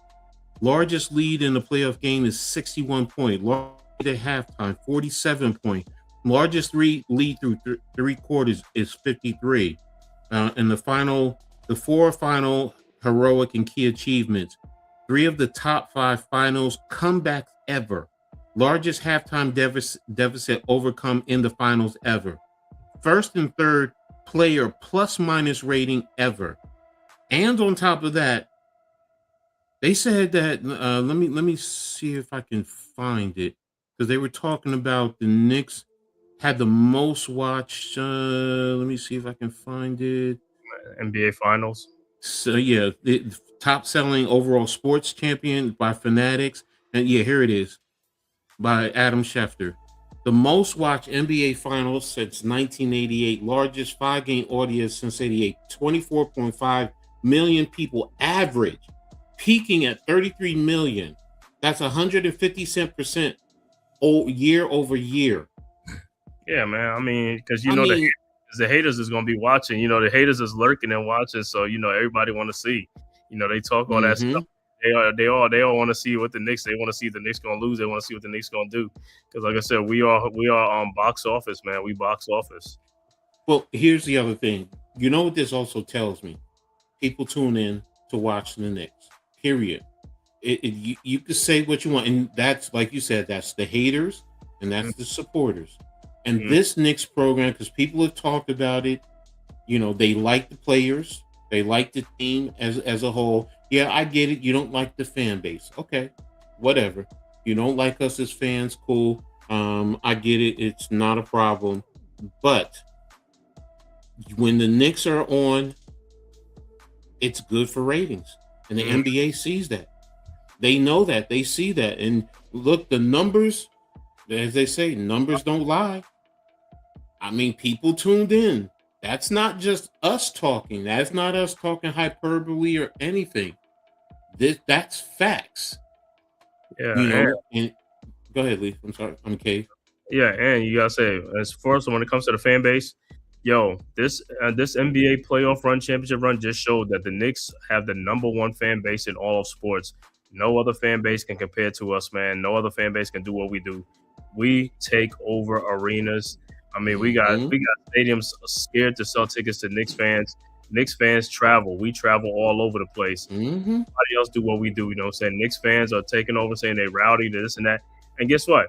In the NBA, excuse me, in the playoffs, yo, the Knicks had a home court advantage in every playoff series this series. Atlanta, Mhm. Mhm. there was a Knicks home crowd. What's that? Philadelphia, we all know that. Philly. Cleveland, Mhm. we know that. Mhm.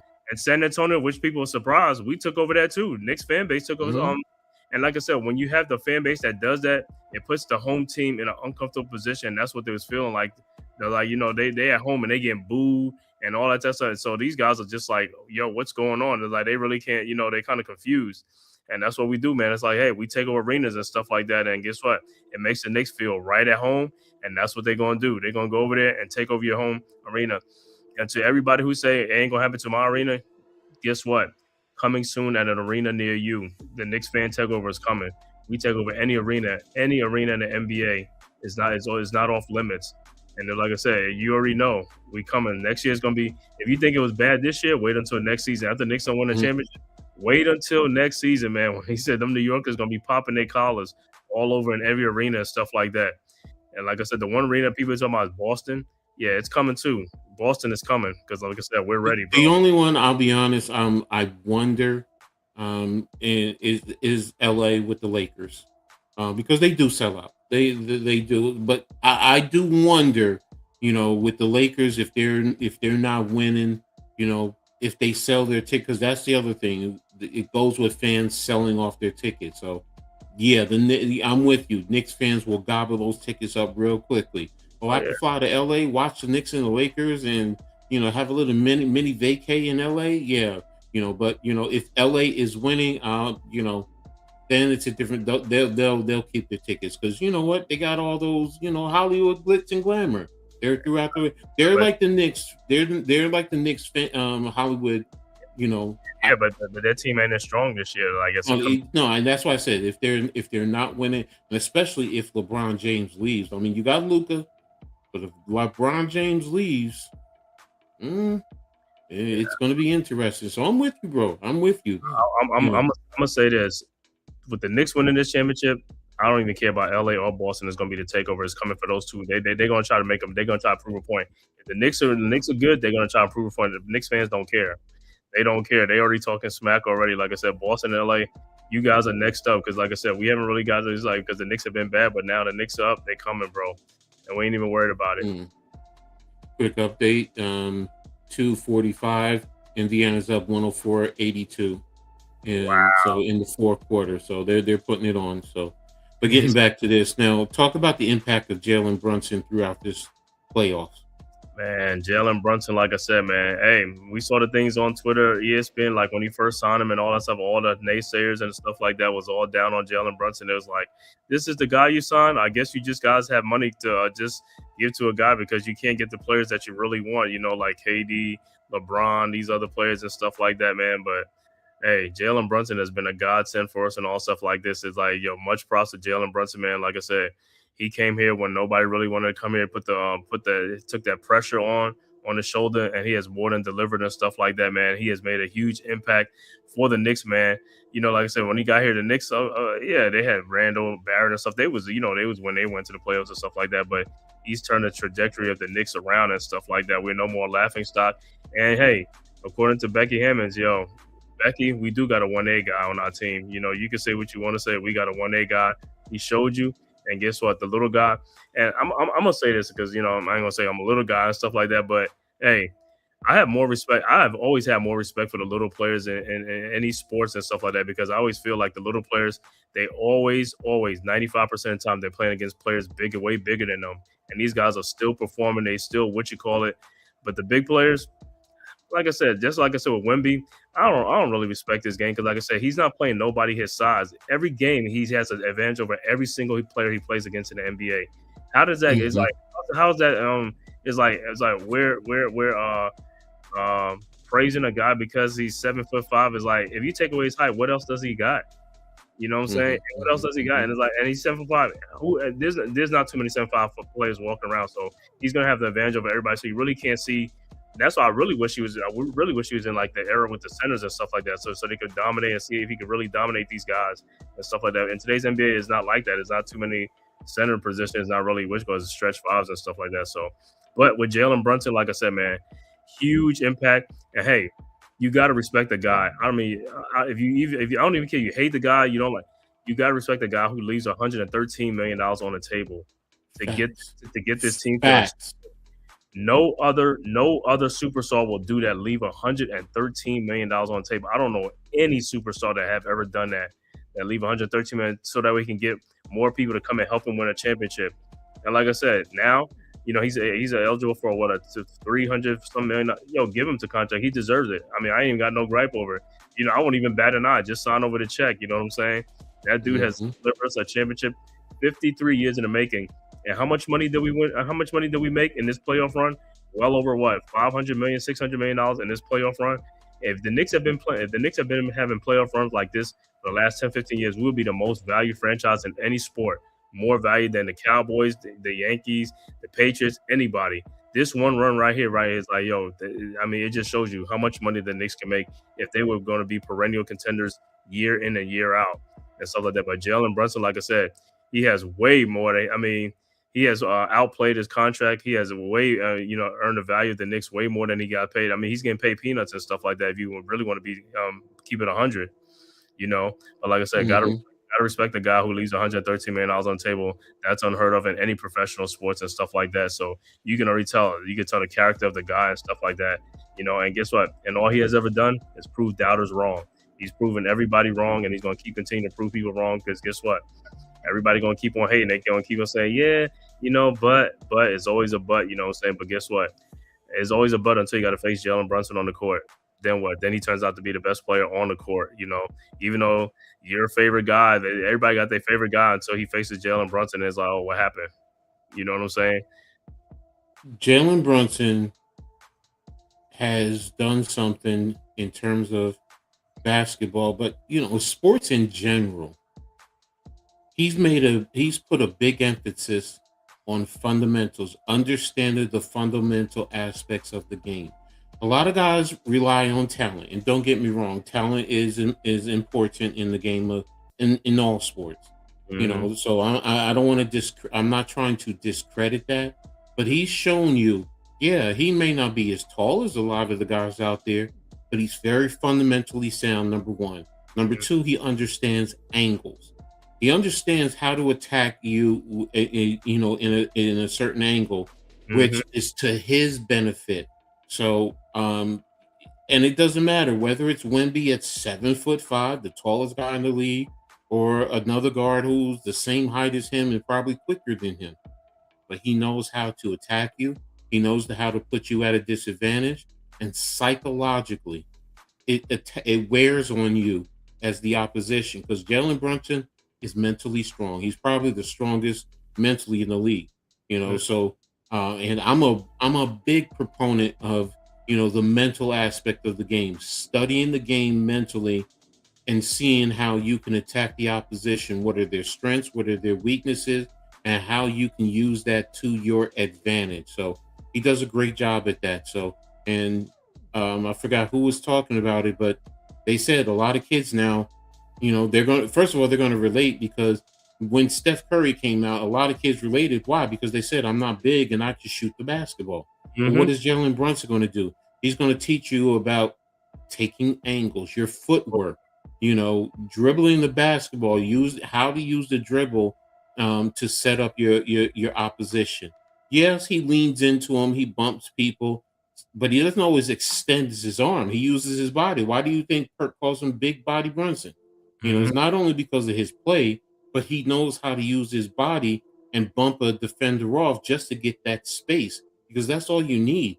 Once you have that space, I don't care how tall you are, you can get the ball up over them. So, but again, he's done a great job in attacking the defenders because he's fundamentally sound. So, Right.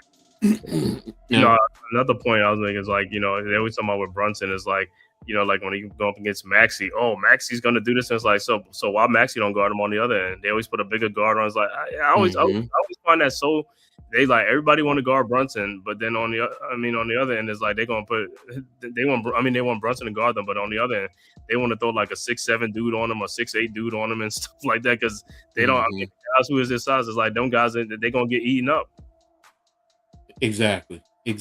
So, because and you said it best. Yeah, they're going to get eaten up and it's going to wear them down, and then it's going to take away from their ability to be productive offensively. So, because they're going to be so worn down, and stressed out. So, here we go with 35 seconds. Indiana's up 111-91. So, yeah, they've won this game. They've blown it out. So, that's a foul. But 28 seconds left. So Indiana's going to walk away. So what's next for New York and, for them as a franchise, starting with this off season?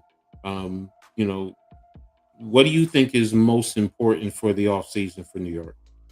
I think most important, like I said, man, for us, man, is like Mitchell Robinson, trying to see what they're going to do with Mitchell Robinson, and probably on the reserve like Shamit. I don't know if McBride is up or something like that, but we have to see. McBride is in his. I think he's in his last year. Oh, you got one more. Yeah, something like that. Hold on. Go ahead. Let me find out. And as far as Mitchell's like the number one. Is like, yo, we got to bring this guy back. I know some people are like, oh, we can do it. It's like, bro, at the end of the day, you don't understand the rebound and the impact this dude makes on the defensive end with the rebounding and shot blocking. You don't find that too often, man. Stuff like that. So, but my first priority is Mitchell Robinson. But the core guys are under contract. The core guys are under contract and stuff like that. So, I'm not. So, like I said, Mitchell Robinson is the guy. Like I said, that I'm most worried about. See what they're gonna do with him, because I think I was hearing something like they're gonna either sign him and Shamit to a 2-year, something like that, 2-year deals and stuff like that. So. And I'm looking at it right now. Yeah, Mitchell Robinson is he is a free agent. So but his market value, I think, is $20 million, if I'm not mistaken. Yeah, and Deuce got I'm looking at who's hype salary. Right? Deuce got one more year. Yeah, he has 1 year. He's going to be around a little under $4 million this coming up year. He signed for next season. So I forgot to check for Jose Alvarado. Jose has I'm looking. He has a player option. So he'll opt in. Okay, he'll opt in. Yeah, it's a $4.5 million player option. So so he'll get that. You know what I'm saying? So yeah, Jordan Clarkson, I think, is gone. Yeah. Shellhan, I think, will probably be gone. Him is a guy they talking about bringing back or something like that. Who? Landry Shamit. Yeah, I figured it's going to be Shamit, because if you let Shamit go, then you got to bring Clarkson back. What's name is these guys? Say Ariel Hukporti and Diawara. They're done too. So they gotta think about bringing. Diawara is a free agent. Yeah, because he's a second round pick, just like Hukporti. They were second round picks. So he only had a 1-year contract. That's what they gave him and stuff like that. They didn't give him like a 3 or 4 year deal or something. They only gave him like a 1 or 2 year. So that's another thing is Diawara. Diawara is a big. Let Diawara go. You got to sign him and lock him up. Right, that's what I'm saying. So yeah, he's you got to look at it. Diawara's contract is up, and also 42. So their contract is like $1 million or something like that. So hey, we got to get these guys back and stuff like that, man, because it's on the cheap. They on the cheap. Jeremy Sohan, he's free agent too. So. Yeah, Sohan. So. Priority then, that changes everything in my mindset. To be honest with you, I think you got to get Diawara before. Well, no, you need Mitchell because you need a big. Yeah, but I mean Diawara, you can sign him because his contract be like another $1 or $2 million, $3 million, something like that. But Mitchell Robinson's the bigger one. To be honest with you, Diawara is the type of player because I want to see him develop because he has the skills, he has the ability. He reminds me of a young Pascal Siakam in Toronto. So, he has that type of athleticism. So you want to continue to develop him because eventually, the Josh Hart, even OG, they're going to come to a point in time where, within the next 3 years, you want to have a young guy like that so that you can put into the system, that Mike Brown is working with. So, but you look at it, but they're both restricted though. Eric Haporti and Mohamed Diarra, they're restricted. So if the Knicks can match or something like that, you know what I'm saying? They're restricted. But the other ones are unrestricted, which is Mitchell Robinson, Clarkson, Shaman, and Sohan. They unrestricted. Yeah, Knicks cast, what's up? If you want to join, let me know. We can send you the link and you can come up and talk, Knicks talk right now. So it's an open floor to everyone. The link is right there in the chat. I don't know, does he see it? Because he came on later, so I don't know if he saw it or what. Okay, Luca, what's good, bro? So Luca was in. He was at the Knicks game. Which called? So yeah, I think he just finished. He just finished the stream and stuff like that. So yeah, But yeah, man, we're talking about this Knicks stuff, man. I mean, Knicks fans right now are just so excited, man. Like I said, first time in 53 years, man. We can finally say, it's like, yo, we got the monkey off our backs and stuff like that. Well-deserved championship and stuff like that. And, man, that parade is going to be something special to behold, man. Put it back in the chat. So it's going to be all good, man. It's all good. But like I said, this run right here, like I said, started here in Atlanta, man. I mean, Knicks was down 2-1, and, yo, the light bulb went off. They had a meeting. Somehow it was like, yo, ever since Atlanta, the Knicks have been on a BTA, a tour. You know what I'm saying? Tour. I mean, the Sixers. I mean, they thrashed the Sixers, then the Cavs. They just destroyed the Cavs and stuff like that, man. And then, like I said, San Antonio. Look at San Antonio. I mean, 5 games with San Antonio. Atlanta took us the longest with 6 games. Atlanta, we went 6 with Atlanta, which I didn't even see that coming. But it is what it is. And like I said, but they had to get their stuff right and stuff like that. So it's all good, man. But what's next for these guys? Like I said, man, try to maintain some of these guys, man. Like keep some of these guys. But we got a good staff. You know what I'm saying? As far as like the salary cap guys and stuff like that. So they'll figure a way out and stuff like that. They always figuring a way. Leon Rose and I'm always figuring a way out, man. They figuring something out. Well, I know they're any moves they make is going to push them over the second apron. So it's going to restrict them to a certain extent. But like you said, Dolan don't care because he's making that money. He's really making that money. No matter what. So what's up, Alexandra? Thanks for tapping in. Alexander, appreciate you, for tapping in. So, but yeah, I mean, so he'll go ahead and deal with it. But, right. I also look at it as the league's salary cap is going to increase. Yeah. So, so it's going to open up a lot more. What's up, my brother? How are you? Long time. Good to see you. Long time no talk. Coach Ed, Man-Cave, obviously saw each other for Game 4. Yeah. I must say, I said this to my brother. I said this in a joking fashion. I said to him, me and Man-Cave and his crew were the catalyst for this Knicks run. Yeah, from we were down 2-1, rattled off 13 straight consecutive victories after Game 4. I mean, this is insane. I don't know if you guys have processed it. I've sort of processed it, but not. It just feels like we're all on cloud 9 right now. No one thought we were going to be here. We were finals contenders throughout the year, but we didn't actually think we would do it. 53 years of pain. You guys have watched more Knicks ball than I have. You guys have suffered more than what I have. But at the end of the day, Joe Beningo was talking about this on The Fan. He's like, all the ghosts of the past are gone. You don't have to worry about the Patrick Ewing finger roll. You don't have to worry about the Isaiah Thomas and Phil Jackson eras. You don't got to worry about Pat Riley leaving. You don't have to think about Melo being blocked at the rim by Hibbert. You don't even have to think about last year when Tyrese Halliburton pulled off the amazing comeback. Starks 2 for 18, right? Starks 2 for 18. Starks 2 for 18. It's just like it's all gone. It's like all wiped away. But the city Saturday night was absolutely amazing. I've never seen. And I said this in my video yesterday. I said, I've never seen a city unite around one team like they have, as they did around the Knicks. And, I talked about this in my video. I said, The Yankees have the Mets. The Giants have the Jets. The Islanders have the Rangers and Devils. Obviously, the Liberty, they won the championship recently. So did NYCFC, but like, it just felt like a long time coming. I know you guys are going to specifics about free agency and all, but like, I can't speak enough about that experience being in New York City when the Knicks won. You had confetti coming down in Times Square. You had banners being hung up, walking through the streets. There was people dancing and sitting on city buses. You have climbing poles and all that. And it was so unbelievable, man. By the way, I got to mention this. I have to mention this. We were walking down. I don't know what street it was. Hand to God, walking down the street.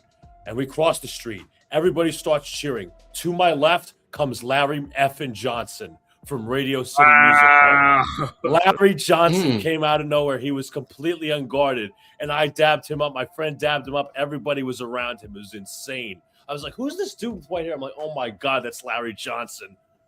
Oh, man. That's beautiful, man. That's beautiful. So, yeah, you're right, man. I mean, the pictures, the images that I saw, everyone is in the streets. And you know what? You could tell people didn't care, because like you said, it unified the city for the most part. Everyone across the country were, they've been happy for this Knicks team because, they like the players, and they're like, they deserve it. And when have you ever heard that as a Knicks fan, that everyone seems to like the Knicks players, so, and they go out and, look, they don't act in a derogatory manner. They act like grown folks. Dig. And they play like the underdogs. Even if they are favored, they play with a chip on their shoulder like an underdog. And I was talking about it on another podcast earlier today. And already they're talking about the Knicks are fourth in terms of favorite to win the championship next year. So I was like, and he said, yeah, the Knicks play better when there's a chip on their shoulder. So I was like, yeah, okay. Yeah. You want to continue to doubt us? Okay, no problem. Because you got Captain Clutch, and he's the biggest one that everyone seems to doubt. Well, guess what? He's going to come back next year. Okay. Next up is being in the MVP race, if not trying to win it outright. So, so I'm ecstatic. I loved everything that I've been seeing, across the board. Talking to my man Steve. He's in my apartment complex. He's in his early 80s. He's been following the Knicks since 1952. So he's seen literally everything. He's seen everything. And matter of fact, here, let me pull up one of his texts that he sent me, and because he was alluding to the fact, Mitch, is that really you? Just let me. You can go back to blocking you. I just want to see if it's you, because I can't bring you on if I don't know if it's you. Man, I'm gonna say this, man. Yo, those 9 wins. Do you on 9 wins on the road? Do you know they beat San Antonio in all 3 games in San Antonio? San Antonio didn't win a home game in the series. That's crazy. Knicks won all 2 San Antonio, man. It's so insane to think about. I mean, as Coach was saying, they were playing so humble, but like the one thing that I got you. The one thing that the Spurs were saying, throughout the series, they were like, Wemby was like, oh, we just have to play normal. Oh, the Knicks aren't doing anything special. Stephon Castle, oh, we're going to win the next 3. Wemby was like, oh, well, everybody knows we're going to come back down 3-1. It just didn't seem like the Spurs were too humble. I think that was the problem. But the Knicks were like, okay, you heard Mikal Bridges after game 2. He was like, okay, we won, but the score's still 0-0. Like I'll tell you what, before Mitch speaks, every single player on this team had some sort of doubt about them. Even the coach, Mike Brown, retread. Karl Anthony Towns, soft, couldn't play defense. OG Anunoby, overpaid role player. Mikal Bridges, 6 first-round picks for an overpaid role player. Josh Hart, can't shoot. Jalen Brunson, too small, can't play defense, not a 1A option. You can't win with him. Deuce McBride, too small to be a role player. Landry Shamet, not consistent. Mitchell Robinson, too hurt. Like every single major, and I'll say this for the record as well. You can include Alvarado, you can include Clarkson. Mm-hmm. As much as Jalen Brunson's the MVP of this team, each and every role player that played in this rotation, we would not be here without. Jose Alvarado's 8 points in Game 4. Jordan Clarkson completely revamping his play style and turning into a hustle player. Josh Hart doing Josh Hart things. Brunson being Captain Clutch. Karl Anthony Towns being the main hub of the offense and absolutely obliterating his competition.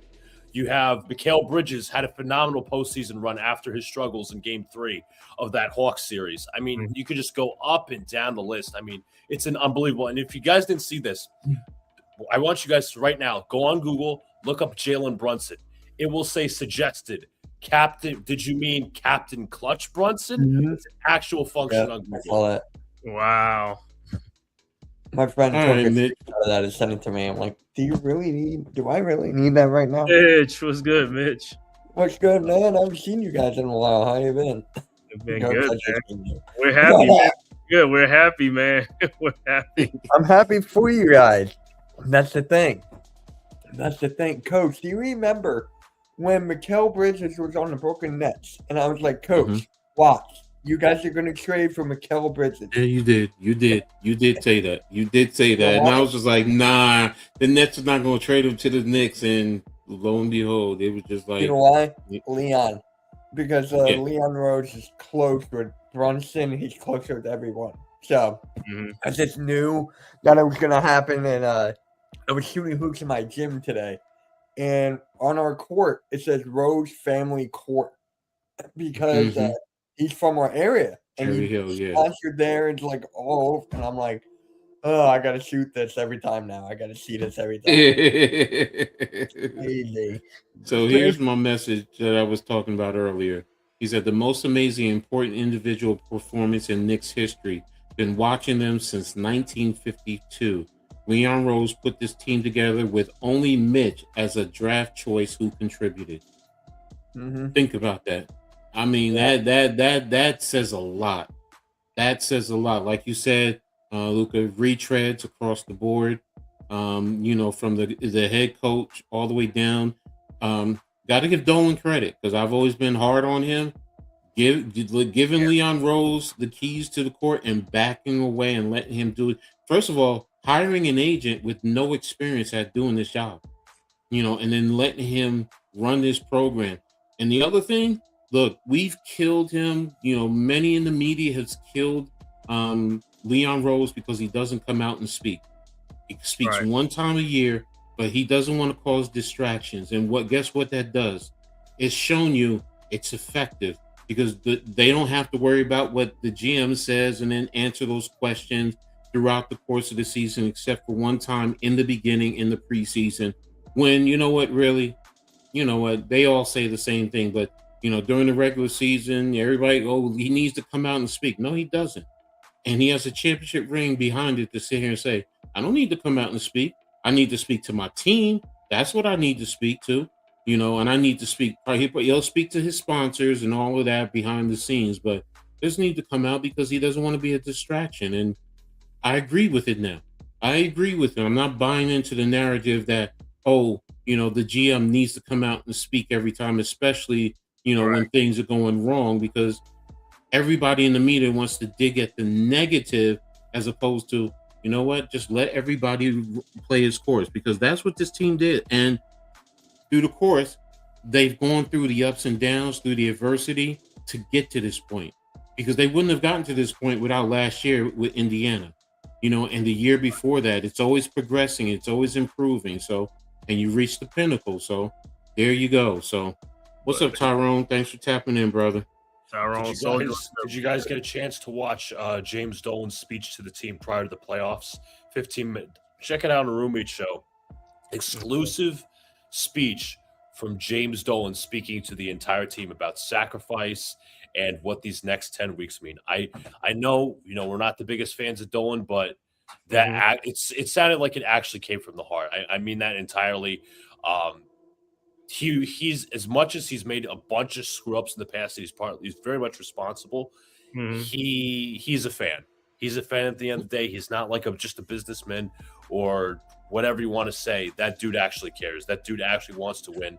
He has done, for his reputation, besides other things, it's been almost a complete turnaround. And that's what happens when you hire the right people, when you stay out of the basketball operations, and when just success happens. That's what happens. But I suggest if you're a Knicks fan, even if you're not a Knicks fan, go check it out on the Roommate Show YouTube channel. That whole 15-minute speech. That was like, wow. There's one more thing that he's got to do though. Oakley. He's got to bring Oakley back. Let him Oakley's going to apologize to Ewing first. True. Yeah, true. Good point. I want to say, as far as with the Leon Rose, I think the Knicks finally got it right, because we've been hiring traditional GMs, but when we hire an agent, we followed the Lakers' path. That's how Rob Pelinka and them guys were starting getting players and stuff like that. So Leon Rose is an agent that's knows the ins and outs with the players and stuff like that, and worked out fine for us, man. So maybe that might be another trend going on, with other teams and stuff like that. Hiring new GMs and stuff like that, so they can get a pulse of what's going on. Yeah, I remember the exact day it happened because I went to school with his daughter. They lived right around my neighborhood. So as soon as I saw that, I'm like, what? I did not expect this at all. And I'm like, Jersey's getting a ring in 10 years. Right. I was off by 4. But yeah, I was like, what the hell? And his son is an agent too. His son is just continuing that as well. So it's just like amazing. Because he played college ball at Michigan, right? Yeah, he played on Michigan basketball team. Rob Pelinka. Yeah, he was on that Michigan basketball team, right? Yeah. Yep. I'm also so glad that we don't have to be entrenched in the LeBron, Giannis rumors. Right. Oh, God. Yes. Well, Giannis is going. He's going to be heading to Boston soon. Probably it's probably going to be Boston because that trade's going to be made within another couple of days because they want it before the draft because they want them draft capital. So it's be Boston. I think it's Boston, Miami or Boston. I don't see Golden State, Look, but I said to be honest with you, and I know most people don't want to accept it, but the one place that to me makes sense is OKC, because you can trade him for Chet and some other players, and they have the draft capital, and that puts them in playoff contention. He gives what Chet is supposed to be. The only thing Chet has over him, I think, is the 3-point shooting. But everything, physicality, toughness, rim protection, versatility. He gives you more. He can even slash down the lane. So, but I get it. Plus he wants to be in the East. But if I was him, the first place I would say, if I want to win a championship or at least be up there, I want to see about OKC. And you don't think Milwaukee would call them and say, give me Chet. You have back end players as well as some draft picks. Another team too, Spurs. Yeah. That's another one as well. Can you imagine Giannis and Wemby home? Yeah, I said it the day earlier on Cloud 9 podcast. I said Wemby needs a goon. He needs what Patrick Ewing had with Charles Oakley. Yeah, that's really what he needs. He doesn't need to be the tough guy. Let someone else be that, and you just go out and play your game. So, why don't he get Draymond then? No, let me stop. Yeah. I would love stuff like that because it to me it raises the level of competition. It raises the intrigue. Fans are going to want to see it. Look, we just talked about the numbers. People turned in to see the Knicks, no matter what, whether you hate them or not. And I never really accepted the argument that, when the Knicks are winning, the NBA is financially and overall being successful because people really tune in. People want to tune in to hate on New York, or they want to root for New York. And the numbers spoke to it already. An average of 24.5 million, peaking at 33. Come on, man. Come on. That number insane. What was the best numbers? What was that, game 6 or something? That was the same number. And I'm like, damn. Here, I had it up. What were you saying, Luca? 1998. I was saying the best finals numbers since Michael Jordan's last finals in '98.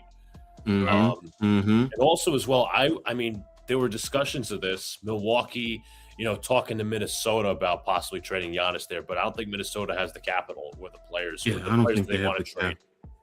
Rudy No, they Gobert. don't. That's why. Rudy.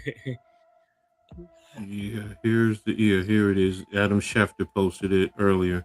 Like you said, Lucas, since '98, that's 157% year over year.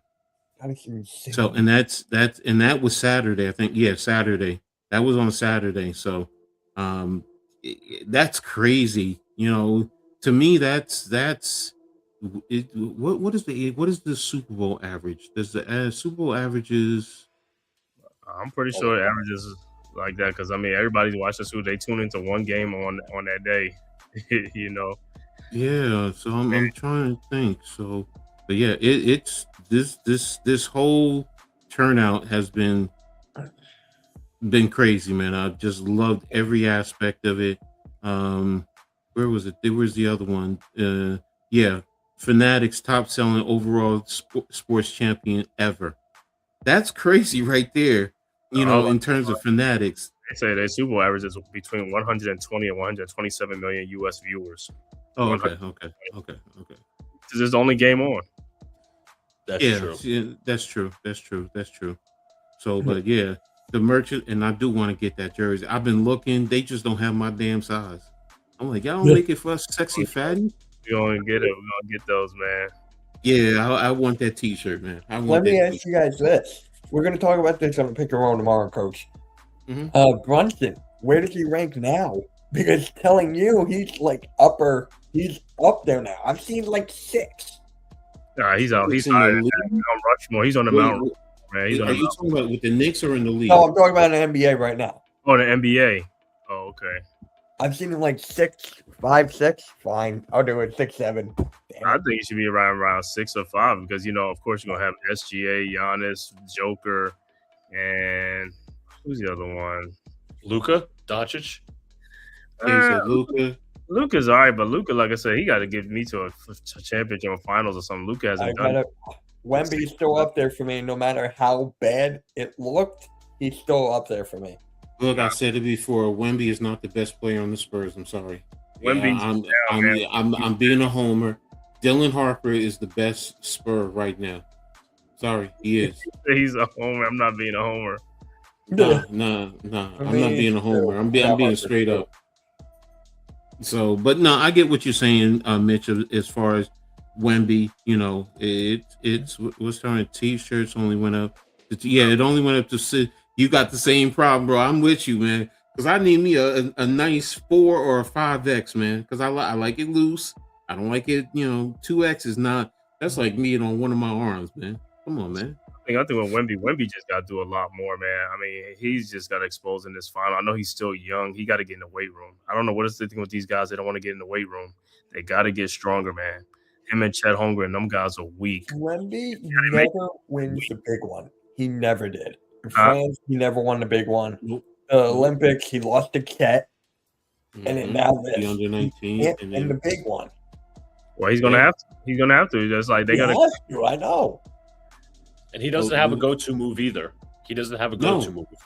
I said if he had a sky hook, that would be the or some type of a jump hook, unstoppable, because he's going to be shooting it down. So that takes away the block effort. Let me ask you, because I got to talk to Coach. Other than his height, you take his height away from Wemby. What does he have? What makes him so special? Because I don't see nothing special. A wingspan? No, I'm talking about take the height away. The wingspan is not high, but it's going to come down. So it's going to be, just like every other good tall. It's not going to be elite. His athleticism, I guess. No, he still has athleticism. He still has decent shooting. He has good handle, but he would have to, like you guys have been saying, he has to create a move because he doesn't have it. Go ahead, Luca. I'm gonna say this. Oh, go ahead, Luca. I was gonna say the problem is, I was watching this the video from Andy Hoops. People of his stature faded out of the NBA real quick. Not saying Wemby's gonna do that, but like Manute Bol was 7 foot. Bol was 7 foot. What's his name? Samson was good. Unfortunately, he got hurt. I mean, Porzingis was the unicorn. Unfortunately, he's no longer all-star caliber, but Wemby needs to find. I'm probably thinking missing another 7-footer or two. What was it? The Chinese Sean prospect? Bradley. Yao It's not Yao Yao Ming. Ming? Not Yao Ming. Jai Lan, I think his name was. The Boston- Oh, Oh, yeah. Yep. Yee. Yep. Sean Bradley as Mhm. well. But yeah, there was he's I'm not saying that Wemby isn't skilled or whatever. I mean, he's obviously when he was drafted, he was supposed to be, one of the greatest players of all time. But like the importance of the go-to move is so crucial because at the end of the day, you don't want to end up like those guys. I mean, Sampson's I think Ralph Sampson's a Hall of Famer, but his career was cut off by injuries. But Yeah, Wemby, no, he was cut off. You don't want. Yeah, you don't want. At the end of the day, you don't want to be in this. You want to be away from the guys like the Sam Bowies and the Ralphs and like those guys to become one of the all-time greats. He needs a go-to move. He needs a go-to move. I'm gonna just say this about Wemby. It's good he came at this time because if he had came in the 80s or 90s, what would have happened to him? He would have been a stash pick because he wasn't strong enough to play in the NBA. He's Sean Bradley. No, I'm not in the NBA, but in today's NBA, he is able to do that because they're not really is a finesse league. So I mean, No, what I'm saying back then, Sean Bradley is what I'm saying. He's Sean Bradley, right? Because remember, Sean Bradley's same build, same. And yes, in the 90s, but Sean Bradley, his thing was people could muscle him and move him out. Because yeah, I'm with you. That's who he is. Right. And then I'll tell you another thing. I'll tell you is like in today's NBA, he has the mismatch on everybody he's played every single night because there's no more big centers like back in the day. If he came with Ewing, Olajuwon, those guys would destroy him. But there's nobody in today's NBA, so you really can't get a gauge of how good he can be because he has no peers. He's taller than everybody. Yeah. Well, two things. The first thing he needs is someone who can lead, like a CP3. Can you imagine if CP3 was still here in San Antonio? If he was still here, we might have a different conversation right now. So that's one. And I forget the second thing, but I will. Yeah, but if they had CP3, do they get Dylan Harper? That's a great question. Harper was cooking us all. I have a lot of respect for Dylan Harper. I think they still pick him. They still pick Dylan Harper though, because I mean they still pick Harper. It depends on their record and what they get, but they still pick Harper though. Yeah, but was San Antonio? Oh yeah, he was with San Antonio before. Yeah. Yeah, but they traded for Fox. That's why they let CP3 go, right? Right. Yeah. Yeah. So I mean, but again, it's interesting. Going forward, next year, it's going to be very intriguing.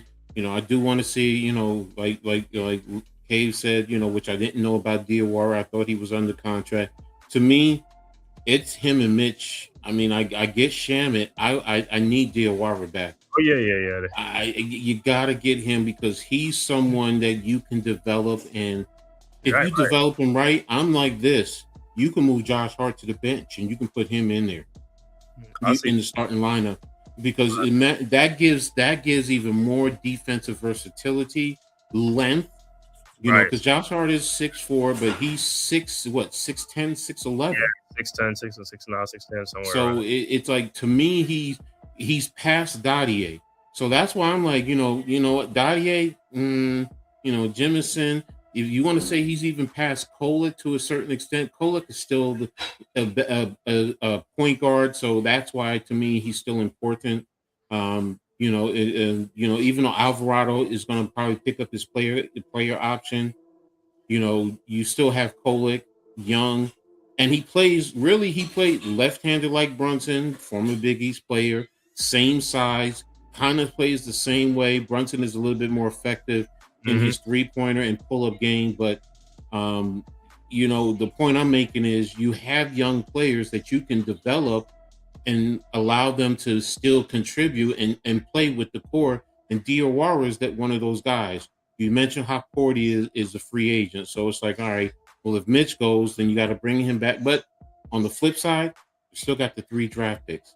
I think it's 27, 31, and somewhere later in the 24, 31, 31, else. 55. Yeah, 55. So you guys watch more college ball than I do. I hate to interrupt, but what do you think of Zuby from St. John's? I love him. I like him. That's exactly That's a who. good one. The only. Go ahead. I'm sorry. Go ahead, Kay.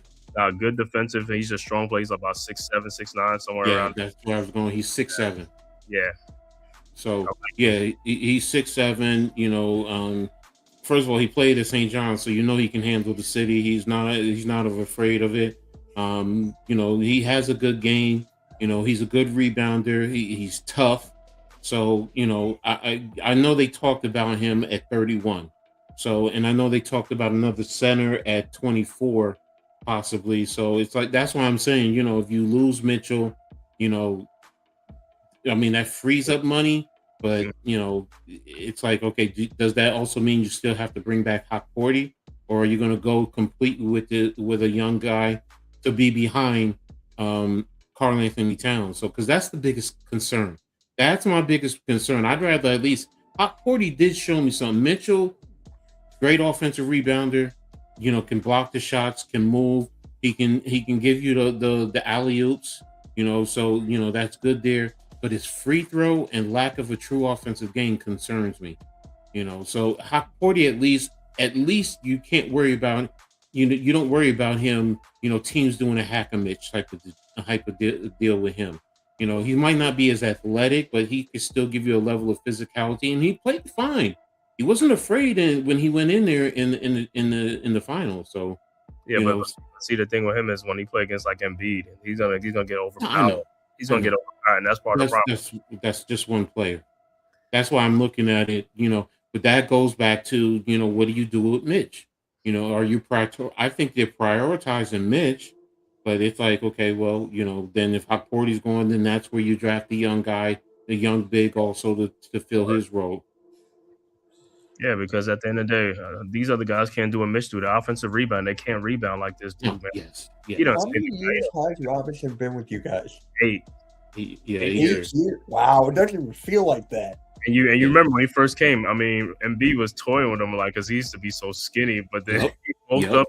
Embiid can't really move him around too much because he can start for most teams. Yeah, he can actually start for most teams. So if I was Mitchell Robinson, I may want to go and get a bag. Honestly, I've been here all my started from nothing, got a ring. Maybe I gotta get some money for me and myself. I deserve it. Oh, go home to New Orleans, right? He said, "Go back home to New Orleans." Oh, yeah. I mean, go ahead, I'm sorry. I mean, I think I read like the Lakers might be interested in Mitchell Robinson because who's their center room? DeAndre Ayton and Jackson Hayes. That's a rough center room. You could definitely improve upon that. It was even talking about the Celtics going after Mitchell Robinson too. There's center room's ass. I mean, you have Neemias Queta and Nikola Vucevic. What? He's a free agent. Vucevic, yeah. He might want to go. He's going back home to Philadelphia. He's going with the Sixers. I'll take any backup center, honestly. He said he'll take any backup center. I'll take a backup. Like, honest, I'll take a center. I don't care. I'll take a center. Hey, this guy can't stay healthy. Mitch, are you still trusting the process, man? How people? Dude, if anyone knows me, I cannot stand this guy anymore. I really can't. Like, I have Sixers writers on my show all the time. And, you know, they're saying like PR stuff. You know, they're like, "Oh, he's good when he's healthy." I'm like, dude, when is he healthy? When is he ever? That's exactly what I say. I'm like, when is he healthy? Because he always hurt in the playoffs. The playoff come around. When he was healthy, he dropped 70 points on Wemby in 3 quarters. That was Wemby's welcome to NBA moment. And he made it to the finals before Embiid. Yeah, man. Got it. Now let me ask this: as if you really wanted to sign Mitchell Robinson, really re-sign him, would you consider making a move like trading a Deuce McBride, who's going to be on the last year of his contract next year? I mean, keep Mitch sort of money. I would. You got Alvarado. You still got Kolek. You got probably going to Clarkson is a free agent as well as Shamet. Yeah. So you probably bring back Shamet. So I mean, I could see it. Hey, Shamet, the former Sixer. Yep. Shamet's been everywhere. So Hey, Mitch. I mean, I know Mitch just heard that on Jared McCain got traded, man. He's Here's the funniest thing. I was actually fine for it because he wasn't playing that well for us at that time. At that time, he was just like wasn't getting pushed because we have VJ Edgecombe. VJ Edgecombe, no one thought he was going to be like that. So I'm like, just let it go. We'll see what the draft pick holds. And what do you know? Daryl Morey effed us again. And then he got canned. Yeah. Love it. Love it. Mike Gansey, Jameer Nelson. I'm all for it. You said what? What did Jameer Nelson? Y'all hired Jameer, right? Yeah, he's our GM.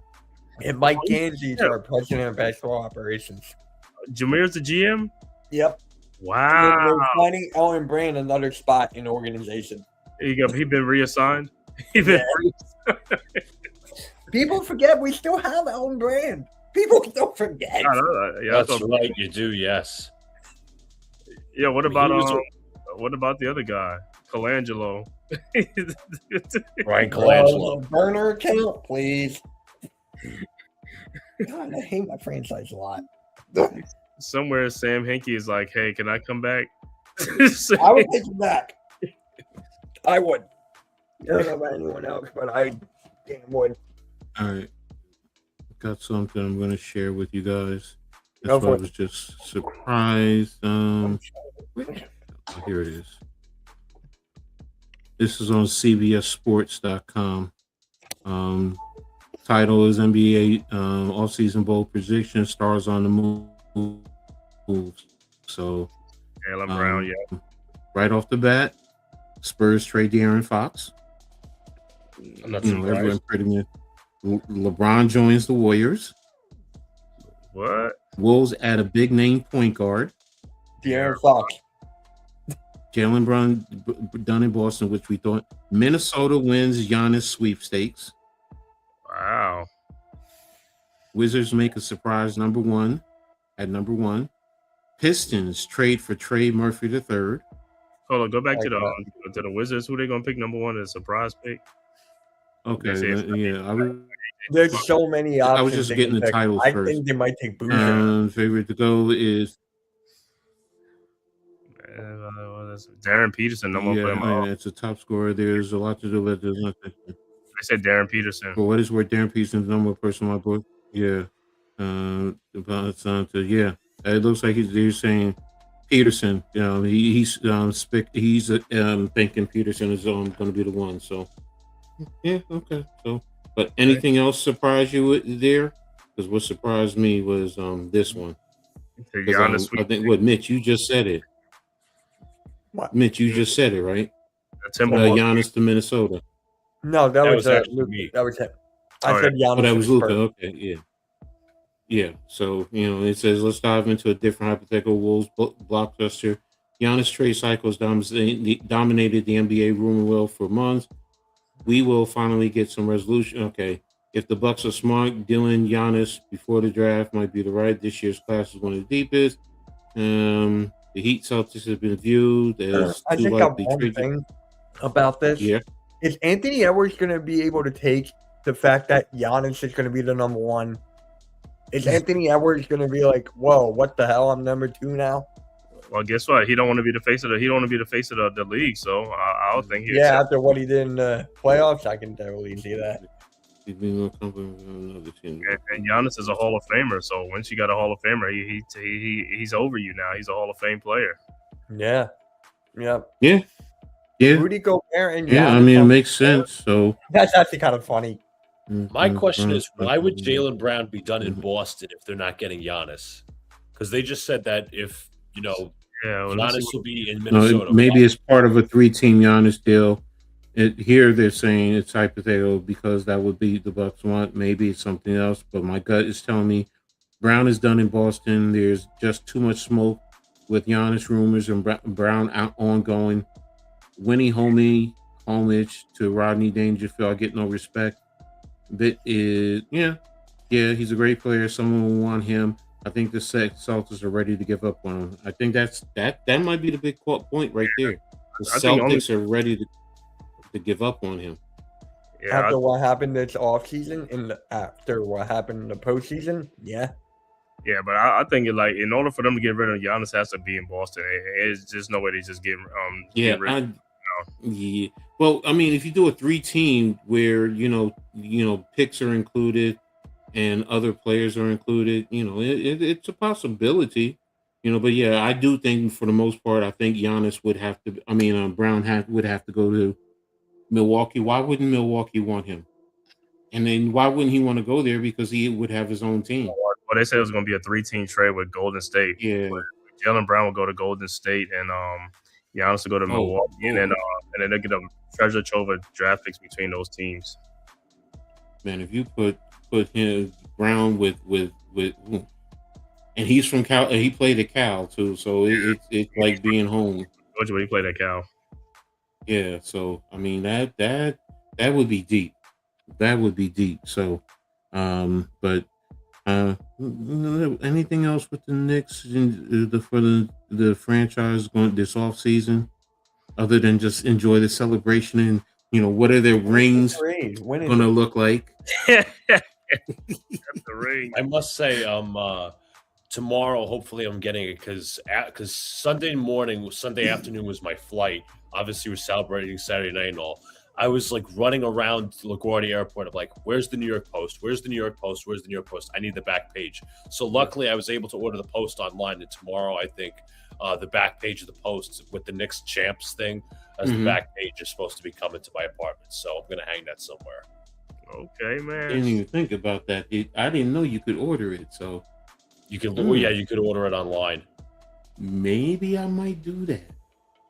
Or they have it in the stores anymore. They don't have it in the stores no more. They don't sell the pages in the store no more. Right? Not many papers. The newspaper stands. I mean, they were all out of the Post. I mean, they had like other newspapers, but it really didn't matter. But I'm pretty sure like the New York Post, if you look up like New York Post Game 5 champs back page, you could get it online. Yeah, you have to get those early in the morning. If you're in New York, you got to get it early in the morning because people snatch it up. Yeah, when is the parade? Like Thursday, Friday? Thursday, 10 o'clock. Morning, 10 a.m. It's going to be the biggest parade ever, man. The biggest parade ever. And they get 10 million people there. And they get 10 million people there. I was in New York 2 times. What was it? 2 times last month. And all my dad could say is like, thank God it's not doing when the Knicks are playing. That's it. So I think I'm going to be in there. I'm going to the parade, man. So I'm going to be there, man. I'm going to be there. Oh, you're going? Shit. Yeah, I got to go, man. I got to go. It's such a I got to be honest, the Canyon of Heroes, if you guys really haven't seen the route, you should.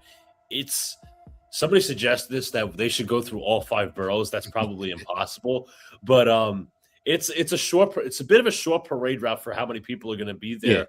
Yeah. You're going from the bottom of Manhattan, which is Battery Park, and then you're going up to City Hall, which is still lower Manhattan. Imagine if they made it to Midtown, but obviously that's not a part of the equation. Yeah, the traffic and everything. Yeah, they don't want to do it because they would totally. It really would shut the city down. They're gonna be giving the keys to the city, man. They're gonna be giving all the players gonna be giving the keys to the city. I must ask this question too. This was asked on WFAN. Would you ask? And also, it's actually a 2-parter. Would you ask Tom Thibodeau to come to the parade? Would you give him a ring? I don't have a problem with it.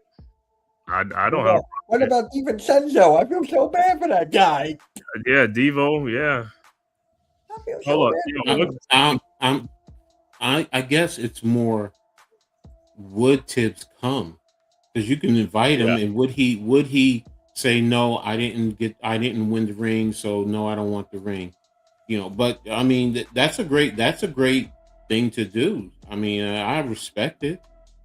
So I will say this though, the one I think definitely deserves a ring more than anybody else outside of the organization, Spike Lee. Sorry. Yeah, all the money spent, Spike Lee. It's not even. It's just he is the number one fan. Yeah, that's what it boils down to. He's the number one fan. So look, you can talk to Mariska, you can talk Fat Joe, and all the rest of them. Yeah, so but it's Spike. So Spike deserves a ring, and I mean, because he talks about it when he was up in the nosebleed seats as a young kid, and he was there for all the games, back in the 70s, and then he's always been there after he made his money, always buying floor seats, and he's spending money. So yeah, to what you were saying, Kay, that's another added factor. But he's been there, so he deserves it. So I mean, well, Luca, Cave, once the ring designs comes out and the secondary market, they're going to make the duplicates and all of that. You guys want to order one? He said he gonna order, like you got on your fingers, like I'm gonna order one. It's like but you order it and you put it in your trophy case or whatever you do. So yeah, you leave it on display. But That's also, the game he did for the Raptors. He still got one. that's true. 2019. I'm still mad about that one. Who does? Oh, Randy. Andy. Yeah. Oh, okay. Yeah. It's the 2019 ring. Oh, yeah. Okay. I'm so mad at that because of that Kawhi Leonard shot. I'm also so glad that that Dolan's going to give rings to Ewings, Starks, and Allen Houston as well. Yeah, really? I didn't even know that. Okay. Oh, wow. Okay. That's. Well, what about the rest of them? What about LJ? I think he will. I think he'll give some other guys. Well, if you're going to do that to all of them, damn it, you damn sure better get Charles Oakley one then. I'm sorry. If you're going to give the rest of them, Charles Oakley deserves it too. Because what he gave to this organization, in the 90s, they wouldn't even been there. So he deserves one. Look, Mason's family. Then, I mean, look, I'm talking with my heart though. I'm talking with my heart. So I mean, look, man can do what he wants. Starks is in the organization in whatever role he plays. So rightfully so. But I'm like this. All of them are there. Every last one of them. Look, Steph is always there. Melo is always there. I mean, but I mean, you can't. What about Marbury? Marbury's always there. Yeah, I'm just saying they're all theirs. So, it's like, do you give them all one? I mean, I get it. I think he will. I think he will because he got the money. It ain't like he got the money. So, but yeah. Wait, will Leon Rose's family get him too? On his staff, his family? His family, like his wife, daughter, and son. I don't think your families get the rings. I mean, you might pay and make. Yeah. I was going to say to your point, Coach. I was a little spoiler. James Dolan did say he would give rings to the wives of the players. Oh, okay. Okay. Yeah. That was in that whole speech. Oh, okay. See, I didn't see the speech. Yeah, I didn't see. I just saw the clip. I gotta check that speech out so I can cry. Yeah. So, I'm going to watch. The only thing I heard, little clips, and I heard he talked about, no sex for the 10 weeks. It's like, yo, bro. I mean, look, Mr. Dolan, respect you, but if my wife come up and say, my girl come up and say, I'm gonna sit here and tell her no, I gotta save myself for the right. You're right. So but what hot-blooded man is gonna turn it down anyway? So look, I've handled business before games. How's Leaf taking this right now with the Knicks? He's not taking it well. You see, he's not here. He got off quickly. I didn't know. I just no. He did say he said he's congratulating his father because his father's a Knicks fan. Okay. But for the most part, he wasn't congratulating anyone else. Knicks is the biggest Knicks hater I know of anyone. The biggest. He will never give the Knicks any credit for anything. We're the tangerine. Sixers fans too. They were calling me a fake Philly fan because I like your team.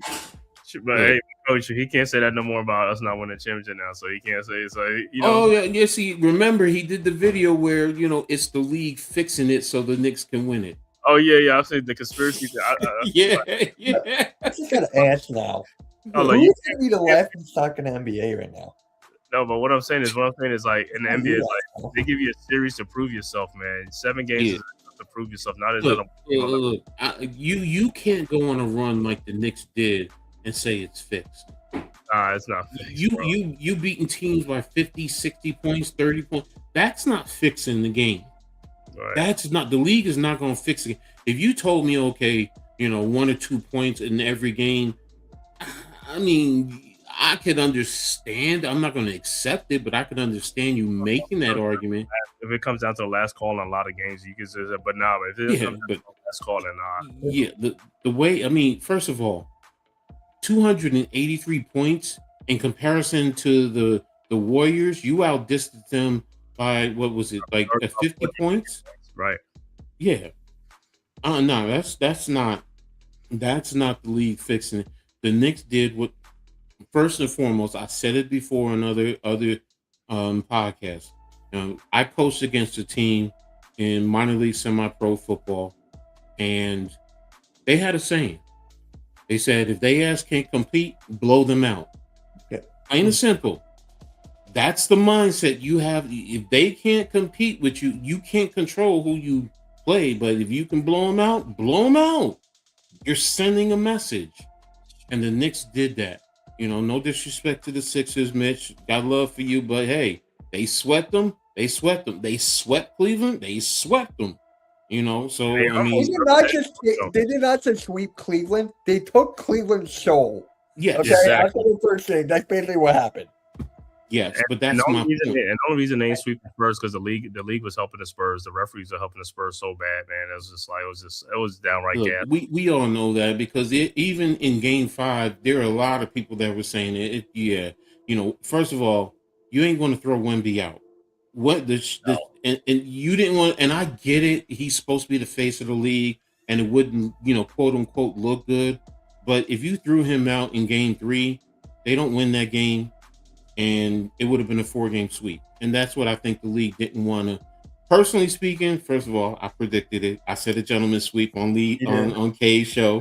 When they asked. So, I want to be right for my prediction. But seriously, I like the irony of it because remember, in 99, Spurs won 4-1. Well, guess what? We won 4-1. So, it's retribution. So there you have it. And they did it on our court, right? Yes, exactly. To them. Exactly. That's the whole point. So, it's like, you know what? It's 26 years later, but you know what?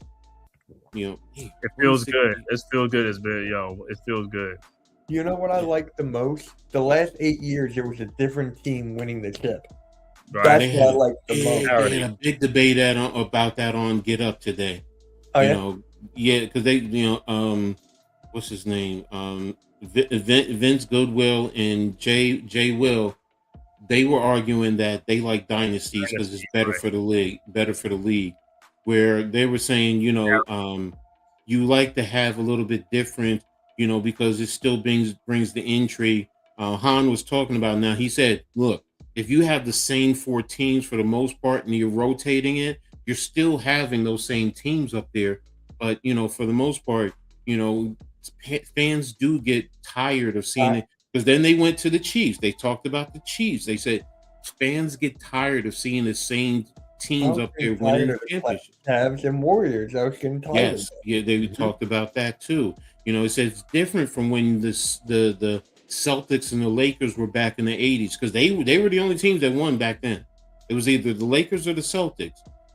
But the NBA was just really growing, and that's what really sparked it. Then you went to the Jordan years in the late 90s, early 90s down.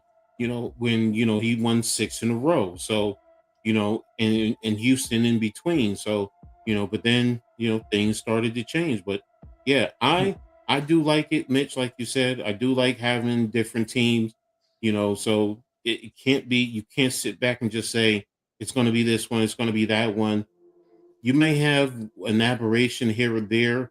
But do you think OKC will go back next year to win it? There is the possibility. So, but the Knicks, as a Knicks fan, I want the Knicks to be the back-to-back. I ain't going to lie to you. Of course you do. Repeat. Yes.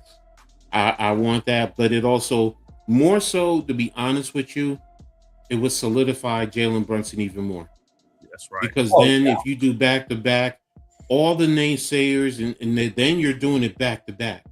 And so now you what does that say? First is, oh well, this or that. You didn't face Boston, you didn't face Detroit, you didn't face OKC. Well, if you go back to back, that shuts that down. Then it doesn't matter if you face them or not. You're doing what. And again, I go back to, you can't control who you play. Now, if you're blowing everybody else out, what does that say? Well, hold on. Didn't we beat Boston last year? I mean, we beat Boston last year. Beat them at 6. We did this year. No, I'm saying we beat Boston on the road. They was the home team. We beat them on the road. Yeah, we did too. Yeah. Right. To beat off all that, prior to the postseason, everybody's like, "Oh, the Boston Celtics are the team to beat." This is prior to the playoffs. Celtics team to beat, Pistons team to beat. Okay, Detroit. They overcome a 3-1 lead versus Orlando, 3-1 deficit versus Orlando. They come back, win the series. They face Cleveland. They get blown out in their own building in Game 7. Cleveland advances. Who do we beat in the conference finals? The Cleveland Cavaliers. So yes, we topped all of them. Then you go to the Celtics and the Sixers. Celtics, they blow a 3-1 lead. Sixers take it. What happens? We beat the Sixers in 4 games. So technically, no. We were the best team throughout. I don't want anyone tell me, oh, the Knicks had an easy ride. No, they did not. No, they did not. No. You handled your business and you took care of the teams that you needed to take care of handily. That's the point. Like, no one talks about that. You talk about, an easy road. Look, you're blowing the teams out. That's the thing that, they don't take into consideration. Right. You're blowing them out. I can tell you from experience, in as a coach, if you blow out the teams you play, it doesn't matter the outcome. It doesn't matter if you faced an easy schedule, because in theory, you blowing them out, then that means when you play tougher competition, you're going to be ready to play tough games. Case in point, the Spurs were up. The Spurs were up double digits, but the Knicks can't. I'm sorry? The Spurs were the favorites in our series. They were the favorites the whole time. Exactly. Beat them in 5. You beat them in 5. That's the other point. You didn't go to 7 games. You beat them in 5. You came back in every game and you beat them in 5. That talks about your mental fortitude. That talks about your talent. That talks about your coaching. You got to give Mike Brown his credit. He made some great moves throughout the course of the playoffs, even in the finals. Yes, Mitch Johnson was a first time, really, he's a first time head coach. So I do take that into consideration to a certain degree. But when you get to the finals, you ain't a rookie in that regard. No, you went through 82 games, then you went through at least 12 wins to get to where to get to the finals. Right. So you're a vet. You have the experience. So Mike Brown outcoached him, and every other coach out there, Kenny Atkinson, Nick Nurse, outcoached them all. So I'm with Luka. You can miss me with all that other stuff. But you gotta look at it. Our toughest series was the Hawks. They took us to 6 games. No, the Hawks woke them up. It wasn't the toughest. I know. But if you look at it, analytically, if you look at it, they took us to 6 games because we beat them in 6. Well, then you'll get Spurs who'll say, "Well, you beat them by only 2 points in the 2 games. When we beat you by 4 points." So I don't care. I don't care if we beat them in 2. They won 2 games and the Spurs won. Yeah. And bottom line is we beat you. Let me tell you something with the Spurs. You got to be worried if you're a Spurs fan, because you was in double-digit leads on the Knicks in every single game. So what that tells me is the Knicks are spotting you points because they're not scared of you. When you can spot a team points and still come back and beat them, you got their heart. I would be scared of a team like that. If I'm up 29, 14, 18, and a team can still come back and beat me, that means they spot me points. I'm not better than them. I'm not. You're not. I will say this during the regular, it just seems like during the regular season, the Knicks, for at least first 3 quarters, were on cruise control. But you get to the 4th quarter, especially when you give it to Jalen Brunson, and then they turn it up. And what did you see in the playoffs, especially in the finals? That's exactly what you saw. And what is the other thing is this? Even with the Spurs, it's just like this. We played them 8 times this year. We beat them 6 times. 6 times. Yep. We could have beat them 7 times or whatever. It's just like I always knew when we played the Spurs, they really don't give us no problems. You know, Spurs, like I said, we could handle the Spurs. I knew they was going to be a problem for us and stuff like that. It's just, I only wanted just with the referees. With the referees going to call it fair. That's all I care about. That's all I care. Because I know the referees helped them. Because if they didn't help them, they was going to get blown out. The referees did try and help them, and we still won. Yeah, we still won. We overcame it. So and we beat them all 3 times in San Antonio on the road. We beat them on their home court. Not on how we beat them on their home court. Exactly. So yeah, you're right. 3 times on their whole court. So you know that. Look, say what you want, whatever. It's bottom line is great run. You know, Knicks did their thing. You know, it would have been better if we took care of Atlanta and won those games also. But then again, would we have gone on this run? Who knows? Because the biggest adjustment, don't forget, started after game 3 when the team went to Brown and said, let Karl Anthony Towns be in the high post and be the facilitator to start the offense. So, and teams didn't know how to adjust to that, especially in the East. So, I will say the Spurs did. They put a small guy on him and got physical with him. First couple of games, he was dominant, but then he got into the foul troubles and the little things that that got him there. That got him in trouble early in the season. But yeah, Mets was saying it boils down to Brown's tactical flexibility, his pragmatism, and his intelligence in the moment. New York played 101 games. San Antonio played 105. Only Spurs gave the Knicks a problem. Yeah, in the playoffs. Yeah, defensively. So, but hey, we came away with the win. That's all that I care about. So. Yeah, and they're supposed to be the number 1 defensive team. Yeah, Brunson averaged like 30-some points against them. Yeah. And who ends up with the number 1 defense? The New York Knicks in the playoffs. The New York Knicks. And just like I told you, Coach, Brunson, 95% of the time he playing people way taller than him, like 3, 5, 6 inches taller than him every day on a game-to-game basis, man. These other guys are not doing that. Dylan Harper's not playing guys like 6'8" and 6'9" on him every single time, and that's what I'm saying. Well, that's what the Knicks want to have to start getting bigger guards and stuff like that. Because we're gonna neutralize those guys. We're gonna come up with something, start neutralizing those guys and giving them a taste of their own medicine. That's why I like. That's why I like a guy like Dylan Brooks, 6'7", 6'9". He's strong enough to really take it to those guys and shut them down. Dylan Brooks is busy laughing underneath the hoop. He's laughing at Shai Gilgeous. He's still laughing at Shai Gilgeous with his flopping all over the place. But he had that board game, right? And he had a cease and desist letter to stop that board game, the flopping. We're gonna head out, guys. Yeah, we about ready to get out of here because Cave and I have been on here 3 hours, so and I know people got to go to work in the morning. So, man, thank you, Mitch, for coming through, Luca, man. Thanks, Mitch. Guys, man, it's Luca. been a man. Of course. Here for you guys, even though it pains for me right now. We'll be talking more tomorrow. You're gonna watch the parade on Thursday, right? Everybody gonna watch the parade. That's gonna be another viewership to see how many people there. Everybody want to see how many people gonna be there. I think it's supposed to rain. It's gonna rain. Just give me the drone shot. That's all I want. He said the drone shot. Yeah, man, that'll be nice. That's it. That's all I want. All right, I'm gonna head out. All right, be safe, man. Have a good one. Yep. All right, so appreciate everyone for being here. Great stream. Thanks to everyone for tapping in, for rocking with us. Again, make sure y'all hit the like button. For Cave, for Leaf, for Coach Ed, so for right here, Knicks Cast, the Hardcore Sports Network, the Aboriginal Sports Network, for New York Liberty Courtside with me, Coach Ed. Appreciate everyone. Y'all have a great one. Remember the new show's name next week. You'll see it. Courtside View in the W. So it's right there streaming at the bottom. Courtside View in the W. So, but it's been a great honor and a pleasure being here with all these great content creators talking basketball, men's and women. men's and women's. So, but we'll be back next week for another one.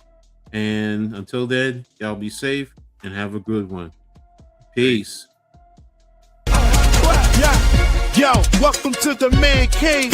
Drown they legends, WNBA news. We about to ring the bell. Leave Diggy, Coach Ed, we got the scoop. On and off the court, watch the power move. Yeah. From the hardwood glory to the locker room chats. We cover it all, ain't no need for no stats. Whoa.